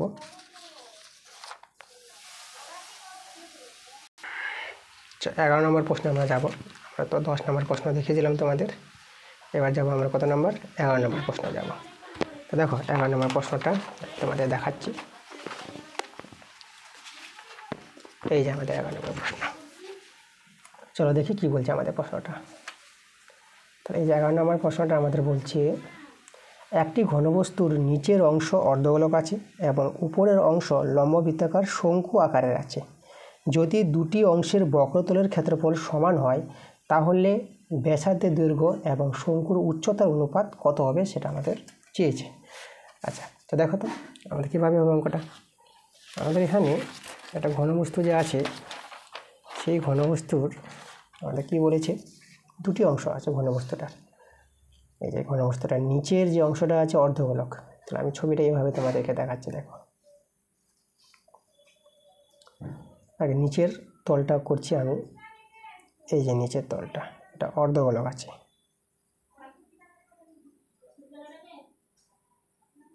যাই হোক, এটা হচ্ছে আমাদের অর্ধগোলক আছে। এবার এর সঙ্গে লেগে আছে আমাদের একটা শঙ্কু। ঠিক আছে, এই যেটা আমাদের এই যে অর্ধগোলকটা আমি তৈরি করলাম। এবার এখানে আমাদের শঙ্কুটা দিয়েছে, তাহলে এই শঙ্কুটা আমি এখানে তৈরি করছি। এই যে আমাদের শঙ্কু, দেখো নিচের অংশটা আছে অর্ধগোলক আর উপরের অংশটা আছে লম্ববৃত্তাকার শঙ্কু। তাহলে শঙ্কুর উচ্চতা আমি দেখিয়ে দেবো, এটা শঙ্কুর উচ্চতা, এটা শঙ্কুর ভূমি ব্যাসার্ধ আর শঙ্কুর তীর্য উচ্চতা। তা যদি দুটি অংশের বক্রতলের ক্ষেত্রফল সমান হয়, তো আমরা কি করব, এখানে আমাদের এই যে এখানে লক্ষ্য করে তো এই যে শঙ্কুর ভূমির ব্যাসার্ধ আর অর্ধগোলকের ভূমির ব্যাসার্ধ একই দুটো মান, তো দুটোরই ভূমির ব্যাসার্ধ আমরা আর ধরে নিলাম। আর বক্রতলের ক্ষেত্রফল বলতে দেখো শঙ্কুর তীর্য উচ্চতা এল ধরে নিলাম আর শঙ্কুর উচ্চতা আমরা এইচ ধরে নিলাম। ওকে, আর এখানে যেটা আমাদের শর্ত বলেছে, এই যে আমাদের কী বলেছে, দুটি অংশের বক্রতলের ক্ষেত্রফল। আচ্ছা, অর্ধগোলকের বক্রতলের ক্ষেত্রফল বলতে অর্ধগোলকের বক্রতলের ক্ষেত্রফল কী জানি, দেখো অর্ধগোলক আমি এখানে তোমাদেরকে দেখাই। এই যে অর্ধগোলকের বক্রতলের ক্ষেত্রফল, ভূমির ব্যাসার্ধ যদি আর হয়, তাহলে দেখো অর্ধগোলকের দুটি তল আছে, একটা বক্রতলের ক্ষেত্রফল হবে আমাদের কত, 2 পাই আর স্কোয়ার। কেন 2 পাই আর স্কোয়ার? আর এই যে এটা তলটা আছে বৃত্ত, এই বৃত্তের তলটা হচ্ছে পাই আর স্কোয়ার। সম্পূর্ণ যেটা গোলক ফুটবল যেটা, এর বক্রতল ক্ষেত্রফল সম্পূর্ণ, হ্যাঁ, পুরো সমগ্রতল বা বক্রতল, এটা হয় আমাদের, সেটা হয় 4 পাই আর স্কোয়ার সম্পূর্ণটা। তো সম্পূর্ণ যদি 4 পাই আর স্কোয়ার হয় তাহলে অর্ধেকটা কত হবে? এই যে অর্ধেকটা, তো অর্ধেক বক্রতলের ক্ষেত্রফল হবে 2 পাই আর স্কোয়ার। এখানে একটা বৃত্তাকার তল আছে সমতল, তাহলে এই বৃত্তের ক্ষেত্রফল পাই আর স্কোয়ার। তো এই দুটো মিলে, ঠিক আছে, এটা আর এটা মিলে, এটা দুজন মিলে হয়ে যাবে কত? 2 পাই আর স্কোয়ার যোগ পাই আর স্কোয়ার, তার 3 পাই আর স্কোয়ার। তা দেখো আমরা পেয়ে গেলাম, দেখো এই যে অর্ধগোলকের সমগ্রতলের ক্ষেত্রফল মানে বক্রতলের ক্ষেত্রফল পেয়ে যাব 3। আচ্ছা, তাহলে এখানে দেখো আমাদের সমগ্রতল তো বলেনি, দুটি গোলকের বক্রতল বলেছে, তাহলে বক্রতল কিন্তু আমাদের হয়ে যাবে শুধু 2 পাই আর স্কোয়ারটা, তাই না? সমগ্রতল হচ্ছে 3 পাই আর স্কোয়ার, আর গোলক এখানে দুটি অংশের বক্রতল বলেছে, তাহলে বক্রতল বলতে আমরা শুধু এই তলটা বলবো, এই তলটা বক্রতল। তাহলে অর্ধগোলকের বক্রতলের ক্ষেত্রফল 2 পাই আর স্কোয়ার। এই যে আমরা দেখো বক্রতল হচ্ছে 2 পাই আর স্কোয়ার, এটার সঙ্গে সমান হবে শঙ্কুর বক্রতল। তো শঙ্কুর বক্রতল বা পার্শ্বতল সেটাকে বলা হয় পাই আর এল, এই যে ওই অংশটাকে বলা হয় পাই আর এল। আর হচ্ছে ভূমির ব্যাসার্ধ, এল হচ্ছে তীর্য উচ্চতা, পাই আর এল। তো দেখো এই যে অর্ধগোলকের বক্রতল ক্ষেত্রফল আর শঙ্কুর বক্রতল ক্ষেত্রফল এই দুটো সমান বলেছে প্রশ্নে। তো এখান থেকে আমরা পাই পাই কেটে দিলাম, এখান থেকে আর একটা আর কেটে যাবে, তাই একটা আর থেকে যাবে। তো দেখো তো আমরা এখান থেকে এল সমান সমান 2 আর পেয়ে গেলাম। ওকে, আমাদের কি চেয়েছে দেখো, আমাদের এখানে বলেছে ব্যাসার্ধের দৈর্ঘ্য আর শঙ্কুর উচ্চতা, মানে আর এইচ, আর এইচের সঙ্গে সম্পর্ক চেয়েছে, এল এর সঙ্গে না, তীর্য উচ্চতার সঙ্গে চাইনি। তাহলে এখন আমাদের কি জানতে হবে, দেখো এটা যদি আমাদের ও বিন্দু হয়, দেখো এর এটা যে শঙ্কুটা আছে না, তাহলে এই যে আমাদের আছে, এটা যদি আমরা বি নাম দিয়ে দিই, এটা এ, তাহলে যে এ ও বি ত্রিভুজটা সমকোণী ত্রিভুজ হবে, এটা হচ্ছে লম্ব 90 ডিগ্রি। তো আমাদের এটা অতিভুজ, এটা ভূমি, এটা লম্ব, তাই এটা দেখো তো আমাদের এলটা হচ্ছে অতিভুজ। তার সমকোণী ত্রিভুজের ধর্ম থেকে আমরা কি পাবো? সমকোণী ত্রিভুজের ধর্ম থেকে পেয়ে যাব এই যে তির্যক উচ্চতা স্কোয়ার বা অতিভুজ স্কোয়ার সমান সমান এই যে ভূমি স্কোয়ার প্লাস লম্ব স্কোয়ার। এটা শঙ্কু থেকে কিন্তু পাওয়া যাবে সমকোণী ত্রিভুজের ধর্ম থেকে, মানে এই পার্টটা আমাদের একটা সমকোণী ত্রিভুজ দাঁড়াচ্ছে। আচ্ছা, তাহলে এখানে দেখো আমরা এল এর মানটা কী পেয়েছি 2 আর, তাহলে এল এর জায়গায় আমরা বসিয়ে দেবো 2 আর, তার স্কোয়ার, আর স্কোয়ার প্লাস এইচ স্কোয়ার। দেখো এখানে কিন্তু এল নাই, এবার আর এইচ থেকে গেলো, এখান থেকে কিন্তু অনুপাতটা বেরিয়ে আসবে। তো এটা হয়ে গেল আমাদের 4 আর স্কোয়ার প্লাস এইচ স্কোয়ার। আচ্ছা, এদিকে যদি বিয়োগ করে নাও, এটা 3 আর স্কোয়ার পেয়ে যাবা সমান সমান এইচ স্কোয়ার। আচ্ছা, আমাদের আগে কার কথা বলেছে? আগে ব্যাসার্ধের দৈর্ঘ্য, তাহলে আগে ব্যাসার্ধের দৈর্ঘ্য রাখবো। তাহলে আমরা আর স্কোয়ার বাই এইচ স্কোয়ার করলাম, এটা 1/3 এটা করতে পারবো, এটা বর্জগুণ করো আবার এটাই ফিরে পাবো। আচ্ছা, এখানে আমরা স্কোয়ারটা উঠিয়ে দেবো, আর বাই এইচ করে দেবো। আচ্ছা, স্কোয়ার যেহেতু উঠিয়ে দাও তাহলে এখানে উল্টোবার চাপবে, তো এখানে আমরা মাইনাস নিব না, শুধু প্লাসটাই ধনাত্মক মানটা নিব 1/3। এটা মানেই হচ্ছে দেখো, আচ্ছা এদিকে আমি লিখে দিচ্ছি, এটা হচ্ছে আমাদের আর বাই এইচ সমান সমান, এটা 1 বর্গমূল 1, কিন্তু এটা √3 হয়ে যাবে। তো আমরা দেখো এখান থেকে আর এইচ কত পাবো? 1/√3 পেয়ে যাবো না? দেখো আমাদের কিন্তু চলে গেছে অ্যান্সার। এই যে দেখো ব্যাসার্ধ এবং উচ্চতার যে অনুপাতটা 1/√3, অ্যান্সার কিন্তু আমরা পেয়ে গেছি। এটা আমাদের বলেছিল প্রশ্নে। দেখো এই যে ব্যাসার্ধের দৈর্ঘ্য ও শঙ্কুর উচ্চতার অনুপাত কত পেলাম আমরা? 1/√3 পেয়ে গেলাম। ঠিক আছে, চলে যাবো আমরা এবার 12 নম্বর প্রশ্ন। আজকের ক্লাসের শেষ প্রশ্নে চলে এসেছি, তো চলো প্রশ্নটা দেখা যাক কী বলছে। এই যে আমাদের রাশিগুলি দেওয়া আছে, এই রাশিগুলির যৌগিক গড় বলে দিয়েছে 3.5, তাহলে ওই রাশিগুলির মধ্যমা বের করতে বলেছে। তো এই যে যৌগিক গড় বলে দিয়েছে বলে আমরা কিন্তু যৌগিক গড় থেকে কিন্তু এক্সের মানটা বের করে নিতে পারবো। তো কীভাবে? তো দেখো যৌগিক গড়ের সূত্র কি আমরা কী জানি, যৌগিক গড় কী জিনিসটা? দেখো যৌগিক গড় বলতে যতগুলো এখানে রাশি আছে সবগুলোর যোগ করব, আর যতগুলো আছে যতটি এখানে রাশি আছে সেই সংখ্যা দিয়ে ভাগ করে দেবো। তাহলে এখানে দেখো গড় বলতে যেটা আমরা জানি, যোগ করবো সবাইকে, x-3 প্লাস x-1 প্লাস, তারপরে আছে আমাদের 7 প্লাস, তারপরে আছে আমাদের x প্লাস, তারপরে আছে আমাদের কত 2x -1 আছে, 2x -1, শেষে আছে প্লাস 3x -5। এই যে রাশিগুলি যোগ করব, যোগ করে এবার কতগুলি রাশি আছে এখানে 1 2 3 4 5 6 ছটা রাশি আছে, তাহলে 6 দিয়ে ভাগ করে নেব। এটাকে বলা হয় গড়, যৌগিক গড়, তাই না?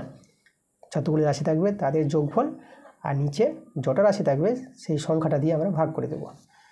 আর এই যৌগিক গড়টা কত বলে দিয়েছে 3.5। তাহলে এখান থেকে তো আমরা এক্সের মানটা পেয়ে যাব। আচ্ছা, তাহলে এখানে দেখো তো এক্স কটা আছে, একটা দুটা, 1 1 2 2 3 3 আর 2 5 5 আর এদিকে 3টা 5 3 8। তাহলে এখানে আমরা 8x পেয়ে যাচ্ছি। এবার সংখ্যাগুলো দেখে নেব, সংখ্যা কটা আছে আমাদের এখানে। এই যে দেখো এখানে -3 -1, মাইনাসগুলো করে নিই আগে। তো -4 -5 আর এদিকে -10, তাহলে -10 এদিকে +7 +7, তো এটা কত হবে -3 হয়ে যাবে, তো এটা -3 আর নিচে তো 6 আর এখানে 3.5 আছে। চলো সমাধান করা যাক, বর্গমূল করে নিই। x -3 6 5 30 6 3 18 18 ওদিকে 3 21, একটার পর দশমিক, তাহলে আমাদের দশমিক আর শূন্য তো কেটে গেল। এখানে 8x = 21 +3 হয়ে যাবে। তাহলে বা x, আচ্ছা 8x = এটা আমরা 24 পেয়ে যাবো, 8 3 24। তা দেখো তো আমরা x এর মানটা কত পেয়ে গেলাম, 3 পেয়ে গেলাম। এবার দেখো এই যে রাশিগুলি যেটা বলেছিল সেই রাশিগুলি আমরা এখানে বের করে নিতে পারবো যে রাশিগুলি কী কী আছে। তো রাশিগুলি পেয়ে যাবো, লক্ষ্য করে এখানে প্রথমে আমাদের কী ছিল, এই যে x -3 মানে এখানে আমার 3 -3 মানে x এর জায়গায় 3 বসিয়ে দেবো।